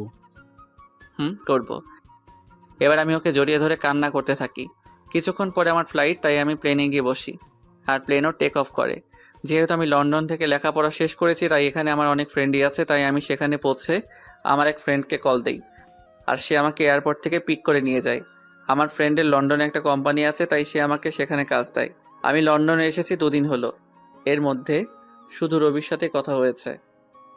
অন্যদিকে নিশি প্রায় 2 দিন হলো অফিসে যায় না, আর সে একদিন বিকেলে তার ছেলেকে নিয়ে বাইরে ঘুরতে বের হয়, আর তখনই তার মিমের সাথে দেখা হয়। আর মিম নিশিকে দেখা মাত্র জড়িয়ে ধরে কান্না শুরু করে দেয়। এভাবে কিছুক্ষণ দুজন কান্না করতে থাকে। তারপর মিম নিশির কোলে বাবু দেখে বলল, এটাই বুঝি আমার পুস্কু? রে। দেখতে তো একেবারে ওর বাবার মতো হয়েছে। প্লিজ মিম, ওর নামটা আর বলবি না। কেন রে? তুই কিছুই জানিস না ও আমার সাথে কি করেছে। আমি সব জানি, রাজভাই আমাকে সব বলেছে। তারপর মিম নিশুকে সব সেদিনকার কথা খুলে বলল। সব কথা শুনে নিশিও কান্না শুরু করে দেয় আর বলে, আমি কিভাবে পারলাম ওর সাথে খারাপ ব্যবহার করতে? তাহলে কি সেদিন ও এই কথাটাই বলতে এসেছিল? তুই কি বলছিস? আমি কিছুই বুঝতে পারছি না। কাইন্ডলি একটু পরিষ্কার করে বলবি যে কার সাথে খারাপ ব্যবহার করেছিস? বলছি। তারপর নিশু সেদিন ঘটে যাওয়া ওর আর রাজের সকল ঘটনাগুলো বলে। সব কথা শোনার পরে মিম বলে, যা হওয়ার হয়ে গেছে, তুই কালকে গিয়ে রাজভাইয়ের কাছে মাপ চাইবি। ওকে আমায় মাফ করবে? অবশ্যই করবে। আর এখন বাড়িতে যা, কাল দেখা হচ্ছে। তারপর নিশি ও তার ছেলে বাড়িতে চলে আসে। বাড়িতে আসার পর থেকে নিশি অনেকটা খুশি, কারণ ভালোবাসার মানুষকে ফিরে পাওয়া। নিশি ভাবতে শুরু করে দিয়েছে কালকে কি হবে, কিন্তু নিশি হয়তো এটা জানে না যে কালকে তার জন্য কি অপেক্ষা করছে। পরের দিন সকালে নিশি একদম রাজের পছন্দ মতো সাজলো। নীল শাড়ি, নীল চুড়ি, হালকা মেকআপ, কিন্তু ঠোঁটে কোনো প্রকার লিপস্টিক দেয়নি, কারণ রাজ লিপস্টিক দেওয়া পছন্দ করে না। সাজগোজ শেষে নিশি নিজেকে নিজেই দেখে লজ্জা পাচ্ছে, কারণ আজ প্রায় 1 বছর পরে ও এরকমভাবে সাজলো। কিছুক্ষণ নিজেকে আয়নায় দেখার পরেই নিশি অফিসের উদ্দেশ্যে রওনা দেয়। অফিসে পৌঁছে নিশি অবাক হয়ে যায়, কারণ সবাই নিশিকে সালাম দিচ্ছে, কিন্তু এসব নিয়ে নিশির কোনো মাথা ব্যথা নেই। সে শুধু তার প্রিয় মানুষটির অপেক্ষা করতে লাগলো। নিশি অফিসে এসেছে প্রায় ঘন্টাখানেক হলো, কিন্তু এখনও রাজ আসেনি। তাই এবার নিশির বেশ চিন্তা হচ্ছে। তাই সে ম্যানেজারের কাছে যায় আর বলল, আচ্ছা, এখনো রাজ অফিসে আসে নাই কেন? রাজ স্যার তো গত 3 দিন ধরে অফিসে আসছে না ম্যাম। মানে অফিসে আসে না কেন? আর আপনি আমাকে ম্যাম কেন বলছেন? অফিসের বসকে ম্যাম বলবো না তো আর কি বলবো? কি বলছেন এসব? আর কে অফিসের বস? আপনি আমাদের অফিসের নতুন বস, আর এই অফিসটা আপনার ও আপনার ছেলের নামে রাজ স্যার লিখে দিয়ে গেছেন। মানে লিখে দিয়ে গেছে? কোথায় গেছে উনি? সেটা তো আমি জানি না, আর গত 3 দিন ধরে ওনার ফোনটাও বন্ধ দেখাচ্ছে। কি বলছেন এগুলো? ওনার ফোন বন্ধ দেখাচ্ছে মানে? আমি ঠিক বলছি। তারপর ম্যানেজার চলে গেল। ম্যানেজারের কথা শুনে নিশি ধপাস করে চেয়ারে বসে পড়ল আর ভাবতে লাগলো, তাহলে কে আবার রাজকে হারিয়ে ফেললো? না, এ হতে পারে না। রাজকে কিছুতেই হারাতে দেবে না সে। তারপর নিশি অফিস থেকে বের হয়ে গেল আর ওর বাসায় চলে গেল। বাসায় গিয়ে নিজের ছেলেকে নিয়ে রাজের বাসায় চলে আসলো। আর যেহেতু রাজের মা জানে যে নিশি আর রাজ একটা ছেলে আছে তাদের, তাই তিনি নিশিকে দেখা মাত্র কাছে টেনে নেন আর বললেন, কোথায় ছিলি মা এতদিন? আমাদের কথা কি একবারও মনে পড়েনি? মা, মনে তো অনেক পড়েছে, কিন্তু আসার অধিকারটা ছিল না। হয়েছে, আর বলতে হবে না। আর এটাই কি আমার দাদু ভাই? আম্মু। তারপর সবাই মেহমতকে নিয়ে ব্যস্ত হয়ে পড়লো। কিছুক্ষণ পর নিশি বলে, আম্মু, তোমার ছেলে কই গো? ও আমাকে অনেক জ্বালিয়েছে, আজ তার বদলা নেব। মানে রাজ তোর সাথে আসেনি? সে তো বলেছিল তোকে নিয়ে বাসায় আসবে, তাই আমি ওকে কোনো ফোন দিইনি। ও 3 দিন ধরে আমার সাথে দেখাই করে নাই, আর অফিসেও যায়নি, তাই আমি মনে করলাম যে ও বাসায় আছে। এখন রাজের আম্মু কান্না করছে। তারা সবাই ভাবছে যে রাজ কোথায় গেল। অন্যদিকে রাজ লন্ডনে গিয়ে তার বন্ধুর বাসায় উঠেছে, আর আজ তার অফিসের প্রথম দিন, তাই সে অফিসের জন্য তৈরি হয়ে বের হবে। তারপর রাজ আর ইব্রাহিম, রাজের বন্ধু, অফিসের উদ্দেশ্যে রওনা দেয়। অফিসে পৌঁছে রাজ অবাক না হয়ে পারল না, কারণ আমাদের অফিসের বস হলো নীলা। সে আমাকে দেখা মাত্র আমায় এসে জড়িয়ে ধরে আর বলে, আরে রাজ, কেমন আছো তুমি? আলহামদুলিল্লাহ, ভালোই আছি। তুমি কেমন আছো? ভালো ছিলাম না, কিন্তু এখন থাকবো। মানে তুমি কি বললে বুঝতে পারলাম না। আমি বললাম যে আমিও ভালো আছি। তা আঙ্কেল আন্টি কেমন আছে? তারাও ভালোই আছে, যদিও আমি জানি না যে তারা কেমন আছে। তা কি মনে করে তোমাদের কোম্পানি ছেড়ে এখানে জয়েন করলে? এমনি গো, তেমন কিছু না। ওকে রাজ, তোমার সাথে পরে কথা হবে। এখন একটা মিটিং আছে, তাই যেতে হবে। বাই। তারপর নীলা চলে গেল। এখন আপনারা হয়তো ভাবছেন নীলাকে আর আমি বা নীলাকে কেমন করে চিনি, তাই তো? তাহলে শুনুন, নীলা, আমি আর ইব্রাহিম একই সাথে পড়তাম, তাই আমি আর ওকে চিনি। আর আমি নীলাকে সবসময় নিজের বন্ধুই ভাবতাম, কিন্তু একদিন নীলা আমাকে এসে প্রপোজ করে, কিন্তু আমি এসব পছন্দ করতাম না, তাই আমি ওকে নিষেধ করে দেই। কিন্তু নীলা আমায় প্রতিদিন প্রপোজ করতে থাকে, তাই আমি তাকে বলি নেক্সট টাইম যদি সে আমায় প্রপোজ করে তাহলে আমি ওর সাথে আর বন্ধুত্ব রাখতে পারবো না। তাই সেদিনের পর থেকে নীলা আমায় আর প্রপোজ করে নাই। এর মধ্যে আমার লেখাপড়া শেষ হয়ে যায়। তারপর আমি দেশে ফিরে আসি, আর বাকিটুকু তো আপনারা জানেন। নীলা যাওয়ার পরে আমি ইব্রাহিমকে বলি, কি রে, এটা তো তোর কোম্পানি, তাহলে নীলা এখানকার বস কিভাবে? এটা আমার কোম্পানি, কিন্তু এর মালিক আমরা দুজন, আমি আর নীলা। তো তুই আমাকে আগে বলতে পারলি না যে এখানে নীলাও আছে? তাহলে আসছি না, তাই তো? এর জন্যই তো নীলার কথা আমি তোকে আগে বলি নাই। বেশ করেছিস। এখন এখান থেকে দূর হ, আমার কাজ আছে। তারপর আমি কাজ করতে শুরু করলাম। বিকালের আগে আমার সব কাজ শেষ হয়ে যায়, তাই আমি একটু অফিসের চারপাশটা ভালো করে ঘুরে দেখছিলাম। তখন পেছন থেকে কেউ আমার কাঁধে হাত রাখে। আমি তখন পেছনে ফিরে দেখি নীলা দাঁড়িয়ে আছে। এখানে দাঁড়িয়ে কি করছো রাজ? কিছু না, শুধু চারপাশের প্রকৃতি দেখছিলাম। ওহ, চলো আজ আমি আর তুমি দুজন একসাথে ডিনার করব। তা কি করে হয় বলো? সব হয়। বলে এক প্রকার জোর করে গাড়িতে বসিয়ে দেয়। কিছুক্ষণ পর নীলা গাড়ি একটা রেস্টুরেন্টের সামনে দাঁড় করায়, আর আমরা সেখানে ডিনার শেষ করি। ডিনার করার সময় আমাদের অনেক কথাই হয়। তারপর নীলাই আমাকে বাড়িতে পৌঁছে দেয়। বাড়িতে আসার পরে আমি সোজা ওয়াশরুমে চলে যাই, আর কিছুক্ষণ পরে ফ্রেশ হয়ে বেরিয়ে আসি। আর তখনই আমার রবির কথা মনে হয়। আজ সারাদিন ওকে একবারও ফোন দেওয়া হয়নি, তাই আমি দেরি না করে ওকে ফোন দেই। কিন্তু ফোন দেওয়ার পর রবি যা বলে তা শোনার জন্য আমি মোটেও প্রস্তুত ছিলাম না। কেমন আছিস ভাই? এই তো ভালোই আছি, তুই কেমন আছিস? আমিও ভালো আছি। আমার বাড়ির সবাই কেমন আছে? কেউ ভালো নেই। তুই যাওয়ার পরে সবাই কেমন যেন হয়ে গেছে, আর আন্টি তোর জন্য প্রায় পাগল হয়ে গেছে। তুই ফিরে আয় ভাই। সময় হলে আমি ফিরে আসবো। আর নিশি আর আমার বাবু কেমন আছে রে? নিশি তো... রবি নিশির ব্যাপারে কিছু বলতে যাবে, তার আগে আমি বলি, বাদ দে নিশির কথা, তুই ভালো থাকিস আর আমার পরিবারকেও দেখে রাখিস। এই কথাগুলো বলেই আমি ফোন কেটে দেই। সে রাতে আমার আর ঘুম আসলো না। পরের দিন থেকে আমি আবার নতুন জীবন শুরু করার ব্যর্থ চেষ্টা করি। সকালে ফ্রেশ হয়ে ইব্রাহিমের সাথে অফিসে চলে যাই। আর অফিসে পৌঁছে নীলা বলে, রাজ, কেমন আছো? এই তো ভালো, তুমি কেমন আছো নীলা? আমিও ভালো আছি। কাজের চাপ বেশি দেয়নি তো তোমায়? আরে না, এতটুকু কাজ করার অভ্যাস আমার আছে। ও আচ্ছা, তোমার কাজ শেষ হলে আমি আর তুমি এক জায়গায় যাব, কেমন? সেটা না হয় যাবো, কিন্তু যাবেটা কোথায়? সেটা গেলেই দেখতে পারবে। আমিও আর বেশি না ভেবে কাজে মন দিলাম। আর কাজ করতে করতে কখন বিকেল হয়ে গেছে জানতেই পারি নাই। তখন হঠাৎ নীলা এসে বলল, কি গো, তোমার হলো? আর একটু আছে, তুমি দাঁড়াও। আমি আর দাঁড়াতে পারছি না, তুমি আমার সাথে চলো, আমি এই কাজটা অন্য কাউকে দিয়ে করাচ্ছি। বলে নীলা আমার কাজটা একজনকে দিয়ে আমাকে জোর করে বাইরে নিয়ে আসে। আমাকে বাইরে নিয়ে আসার পর নীলা বলে, তুমি গাড়িতে বসো, আমি আসছি। তারপর নীলা আবার অফিসের মধ্যে চলে যায়, আর আমি গাড়িতে উঠে বসি। কিছুক্ষণ পরে নীলা বের হয়ে আসে আর গাড়িতে উঠে গাড়ি ড্রাইভ করে। কিছুক্ষণ ড্রাইভ করার পরে আমরা একটা বড় বাড়ির সামনে এসে দাঁড়াই, আর নীলা বলে, রাত, চলো। এটা আমায় কোথায় নিয়ে এলে? ভেতরে গেলেই দেখতে পারবে। তারপর আমি নীলার পিছু পিছু ভেতরে যাই। আর ভেতরে গিয়ে আমি অবাক হয়ে যাই, কারণ ভেতরে নীলার বাবা মা বসা ছিল। তার মানে এটা নীলাদের বাড়ি। তখন আমি বললাম, কেমন আছেন আঙ্কেল? কেমন আছেন আন্টি? ভালো বাবা, তুমি কেমন আছো? জি আন্টি, আমিও ভালো আছি। তারপর আরও অনেক কথা বললাম, আর খাওয়া দাওয়াও এখানেই করলাম। নীলা রাতে আমাকে ইব্রাহিমের বাসায় ধুয়ে যায়, তাই আমিও ফ্রেশ হয়ে ঘুমিয়ে পড়ি।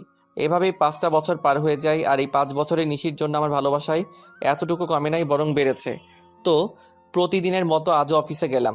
আর অফিসে পৌঁছানোর পর নীলা আমার কাছে এসে বলল, শোনো রাজ, আমরা আগামীকাল বাংলাদেশে যাব। সেখানে একটা মিটিং আছে, আর আমার সাথে তুমিও যাবে। তাই তোমার যা যা প্রয়োজন তুমি আজ বাসায় গিয়ে প্যাকিং করে নাও, আর কাল সকালে আমাদের ফ্লাইট। ওকে ঠিক আছে। কেন জানি আমি ওকে মানা করতে পারলাম না। হয়তো অনেকদিন পর দেশে ফিরবো, এর জন্যই সেদিনকার মতো অফিস করে বাসায় চলে আসলাম। তারপর আমি আমার কিছু জিনিস প্যাকিং করে রাখলাম।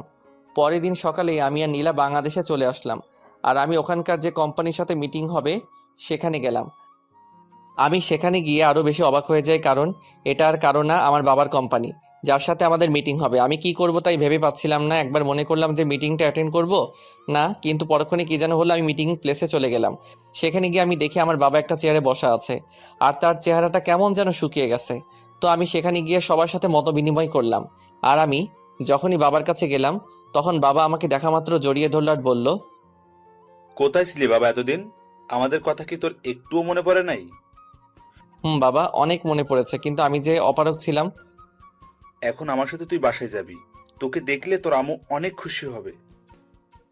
আব্বু, আমি যাব, তার আগে মিটিংটা শেষ করে নেই। সত্যি বলছিস তো? সত্যি। এতক্ষণ সবাই আমাদের দিকে তাকিয়েছিল আর বোঝার চেষ্টা করছিল যে কি হচ্ছে এগুলো। এমনি নীলাও অবাক হয়ে গিয়েছে, কারণ সেও আমার বাবাকে চিনে না। তাই সে আমার কাছে এসে বলল, তুমি বিজনেসম্যান নাজমুল সাহেবের ছেলে? হুম। তুমি এত বড় বিজনেসম্যানের ছেলে হয়ে আমাদের কোম্পানিতে একজন সাধারণ স্টাফ হয়ে কাজ কেন করছিলে? এর একটা কারণ আছে যেটা তুমি জানো না। কি কারণ আছে রাজ? মিটিং শেষ হোক, তারপর না হয় বলি। ওকে, ঠিক আছে। নীলার অবাক হওয়াই স্বাভাবিক, কারণ এই 5 বছরে আমি নীলাকে একবারের জন্য আমার আসল পরিচয়টা বলি নাই, যদিও সে জানতো আমাদের একটা কোম্পানি আছে। তারপর আমরা মিটিং শেষ করে বাহির হলাম, আর তখনই আমার চোখ গেল একটা বাচ্চার উপর। বয়স আর কত হবে, 5-6 বছর হয়তো, কিন্তু ওকে দেখে মনে হচ্ছে কতদিনের না চেনা। তাই আমি ওর কাছে যাই আর বলি, বাবা, তোমার নাম কি? কিন্তু ছেলেটা আমাকে অবাক করে দিয়ে পাপা বলে আমায় জড়ায় ধরে। কে তোমার পাপা? তুমি তো আমার পাপা, আমার মামুনি বলছে। আর জানো পাপা, তোমার জন্য আমার মামুনি প্রতিদিন কান্না করে। কে তোমার মামুনি বাবা? তখন ছেলেটি হাত দিয়ে একজনকে দেখিয়ে দেয়, আর সেটা আর কেউ না, সেটা হলো নিশি। মানে ছেলেটি আমার আর নিশি সন্তান। তার জন্য কি ওর জন্য এত টান অনুভব হইতেছিল? তখনই নিশি আমাদের সামনে চলে আসে, আর আমাকে দেখে সে খানিকটা স্তব্ধ হয়ে যায়, কিন্তু পরক্ষণে আমায় জড়িয়ে ধরে কান্না করে দেয়। কিন্তু তখন হঠাৎ নীলা কোথায় থেকে যেন চলে আসে, আর নিশিকে আমার বুকে দেখে ও নিশিকে তুলে ওর গালে 2টো চড় বসায় দেয় আর বলে, এই মেয়ে, তোমার লজ্জা করে না অন্যের স্বামীকে জড়াই ধরতে? অন্যের স্বামী মানে? হ্যাঁ, তুমি যাকে জড়াই ধরছো সে আমার হাজবেন্ড হয়। ও সরি, আমায় ক্ষমা করে দিয়েন। আর মিস্টার রাজ, আপনার ছেলেকে দেখে রাখবেন। এই কথা বলেই নিশি বাইরে দৌড় দিল। আমিও নিশির পিছু পিছু গেলাম, কিন্তু আমি যেতে একটু দেরি করে ফেলেছিলাম, কারণ নিশি একটা কারের হাতে ধাক্কা খেয়েছে আর ওর মাথা থেকে প্রচুর ব্লিডিং হচ্ছে। আমি কি করব কিছুই বুঝতে পারছিলাম না। আর বাইরে এসে দেখি নিশির মাথা থেকে প্রচুর ব্লিডিং হচ্ছে। আমি কি করব না করব কিছুই বুঝতে পারছিলাম না। আমার মনে হচ্ছিল যেন আমি আমার জীবনের সবচেয়ে মূল্যবান কিছু হারাতে যাচ্ছি। তাই আমি গিয়ে নিশিকে আমার কোলে তুলে নেই আর হসপিটালের দিকে দৌড়াতে শুরু করলাম। আর তখন কে যেন একটা কার নিয়ে এসে বলল উঠতে। তাই আমি দেরি না করে কারে উঠে বসি, আর কিছুক্ষণের মধ্যেই হসপিটালে পৌঁছে যাই। আর ডক্টররা নিশিকে নিয়ে ওটিতে চলে যায়। তাই আমি কারওয়ালাকে ধন্যবাদ দিতে যাই, আর গিয়ে দেখি সেটা আর অন্য কেউ না, আমার বন্ধু মামুন। আর মামুনকে দেখা মাত্র আমি কান্নায় ভেঙে পড়ি আর বলি, আমার নিশির কিছু হবে না তো? ওর যে কিছু হলে আমি বাঁচবো না রে। নিশির কিছু হবে না, আর তুই এভাবে ভেঙে পড়ছিস কেন? আজ আমার জন্য নিশির এই অবস্থা কেন যে আমি আবার দেশে ফিরে আসলাম? এক থাপ্পড় দিব যদি আর একটিও বাজে কথা বলিস। আর নিশির কিচ্ছু হবে না, আর তুই এখানে শান্ত হয়ে বস। তারপর মামুন আমাকে এক জায়গায় বসিয়ে দেয় আর কোথায় যেন চলে যায়। কিছুক্ষণ পরে দেখি মামুন আমার ছেলেকে নিয়ে আসছে, আর ও আমাকে দেখে বলে, বাবা, মাম্মাম, ও মাম্মামি কি হয়েছে? তোমার মাম্মামের কিছু হয়নি বাবা, তুমি আমার কাছে এসো তো। তারপর আমি আমার ছেলেকে বুকের মাঝে জড়াই ধরি। কিছুক্ষণ পরে ডক্টর ওটি থেকে বাহির হয় আর বলে, আপনাদের ভাগ্য অনেক ভালো বলতে হবে, নয়তো রোগীকে যে অবস্থায় এখানে আনা হয়েছে, আমরা তো মনে করেছিলাম ওনাকে বাঁচানো সম্ভব হবে না, কিন্তু আল্লাহর অশেষ রহমতে উনি এখন সুস্থ আছে। আপনাকে অনেক ধন্যবাদ ডক্টর সাহেব, আমার নিশিকে ফিরিয়ে দেওয়ার জন্য। আরে এটা তো আমাদের কর্তব্য। আমি কি ওর সাথে দেখা করতে পারি? না, আপনি 6 ঘন্টা পরে ওনার সঙ্গে দেখা করতে পারবেন, আর তাছাড়া ওনার এখন সেন্স নেই। ওকে ডক্টর। ডক্টরের সাথে কথা শেষ করে এসে আমি আমার ছেলের কাছে বসি। আমি আর আমার ছেলে বসে আছি তখন কেউ পেছন থেকে আমার নাম ধরে ডাক দেয়। তাই আমি পেছনে তাকাই কে ডাকছে দেখার জন্য। তখন দেখতে পাই আব্বু আর আম্মু দাঁড়ায় আছে। আর আম্মু আমাকে দেখে আর স্থির থাকতে পারলো না, আমার কাছে এসে কান্না শুরু করে দিল আর বলল, কোথায় ছিলি বাবা এতদিন? আমাদের কথা কি তোর একটুও মনে পড়ে না? আম্মু, মনে তো সবসময় পড়তো, কিন্তু আসার উপায় ছিল না। আর এই যে দেখো আমি এসে গেছি, আর কোথাও যাব না। সত্যি তো? সত্যি। তখন একজন নার্স এসে খবর দিল যে নিশির সেন্স পেয়েছে। তাই আমি আর দেরি না করে নিশির কেবিনে ঢুকে গেলাম। আমার পিছু পিছু বাকি সবাইও চলে এসেছে, কিন্তু নিশি আমাকে দেখে তার মুখটা অন্যদিকে ঘুরিয়ে নিল। সবাই নিশির সাথে কথা বলছে আর নিশি সেগুলোর উত্তর শুধু হ্যাঁ অথবা নাতে দিচ্ছে, কিন্তু সে আমার দিকে একবারও তাকাচ্ছে না। এতে আমার অনেকটাই খারাপ লাগে। তাই আমি সবাইকে বলি, আমি আর নিশিকে একা কথা বলতে চাই, তাই প্লিজ সবাই যদি একটু বাইরে যেতে। অবশ্যই। তারপর সবাই বাইরে চলে যায় আর আমি নিশির পাশে গিয়ে বসি আর ওর হাত আমার হাতের মুঠোর মধ্যে নেই আর বলি, নিশি আমি সরি। কথা বলবেন আমার সাথে? ঠিক আছে, তাহলে আমি চলে যাচ্ছি। আমি যখন উঠতে যাব তখন নিশি আমার হাতটা ধরে ফেলে আর আমি ওর দিকে তাকিয়ে দেখেও কান্না করছে। আরে পাগলি, কান্না করছো কেন? খুব খারাপ, শুধু আমায় কষ্ট দেন। বুঝলাম, মনের ভিতর অনেক অভিমান জমা হয়ে আছে। গো, আমি খুব খারাপ, আর আমি ওয়াদা করছি আজকের পর থেকে তোমায় আর কখনো কষ্ট দিব না। এইভাবে বললে আমি বিলিভ করব না। তাহলে কিভাবে বলবো? কান ধরে বলেন। ওকে শোনাবো, এই তো কান ধরলাম। ওই ফাজিল, আমি কি আমার কান ধরতে বলেছি নাকি? তো কি হলো? আর ছেড়ে যাবে না তো? কখনো না। পাগলিটাও আমার বুকের মধ্যে মিশে গেল। ঠিক তখনই নীলা কেবিনে আসলো আর নিশি নীলাকে দেখা মাত্র আমাকে আরো শক্ত করে জড়িয়ে ধরলো। ওর মতে ও যদি আমায় ছেড়ে দিলেই হারিয়ে যাব। ভয় পেও না নিশি, আমি তো শুধু ক্ষমা চাইতে এসেছি। আসলে আমি জানতাম না যে রাজ তোমার কে হয়, তাই ওই কথাগুলো বলে ফেলেছিলাম। It's okay. Thank you Nishi, and good bye. বলে নীলা চলে যায়। তখন আমি নিশিকে বলি, বাবু তুমি এখন রেস্ট নাও, তুমি এখন অনেকটাই উইক। তারপর নিশি আমার হাতটা ধরে বাচ্চাদের মতো ঘুমিয়ে পড়ে। প্রায় 15 দিন পর নিশিকে রিলিজ দেওয়া হয় আর নিশির পুরোপুরি সুস্থ হতে প্রায় 1 মাস সময় লাগে। আর এই 1 মাস কেটেছে নিশির সাথে দুষ্টমি করতে করতে। একদিন রাতে আমি আর নিশি ছাদে বসেছিলাম, তখন নিশির কি যেন মনে হলো আর সে আমার কোলের উপরে উঠে এসে বসলো আর আমার গাল জড়ায় ধরে বলল, আমার একটা ফুটফুটে মেয়ে চাই, দিবেন? দিব। ও আমি ওর ঘাড়ে আমার নাক ডুবিয়ে গন্ধ নিচ্ছি আর কথাগুলো বলছিলাম, কেমন যেন নেশা ধরানো গন্ধ। তখন নিশি হঠাৎ করে ওর দুহাত দিয়ে আমার মাথা উঁচু করে ওর ঠোঁট আর আমার ঠোঁট এক করে দেয় আর পাগলের মতো চুষতে থাকে।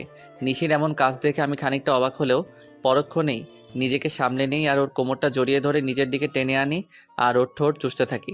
এইভাবে প্রায় 10 মিনিট ছিলাম। তারপর আমি নিশির পাজাখোলা করে তুলে নিয়ে রুমের মধ্যে আসি আর পা দিয়ে দরজাটা লাগিয়ে দিই। তারপর নিশিকে বিছানায় শুয়ে দিয়ে নিজের শার্টের বোতামগুলো খুলি আর শার্টটা দূরে ছুঁড়ে মারি। তারপর নিশির ওপরে উঠে ওর ঘাড়সহ সারা শরীরে কিস করি, সাথে হালকা কামড় দেই। ফলে নিশি হালকা চিৎকার করছিল। তারপর আমি আস্তে আস্তে নিশির ব্লাউজের হুক খুলি আর নিশি আবেশ আমাকে জড়ায় ধরে। তারপর আর কমুনা, সবাই নিজে থেকেই বুঝে নেন গা।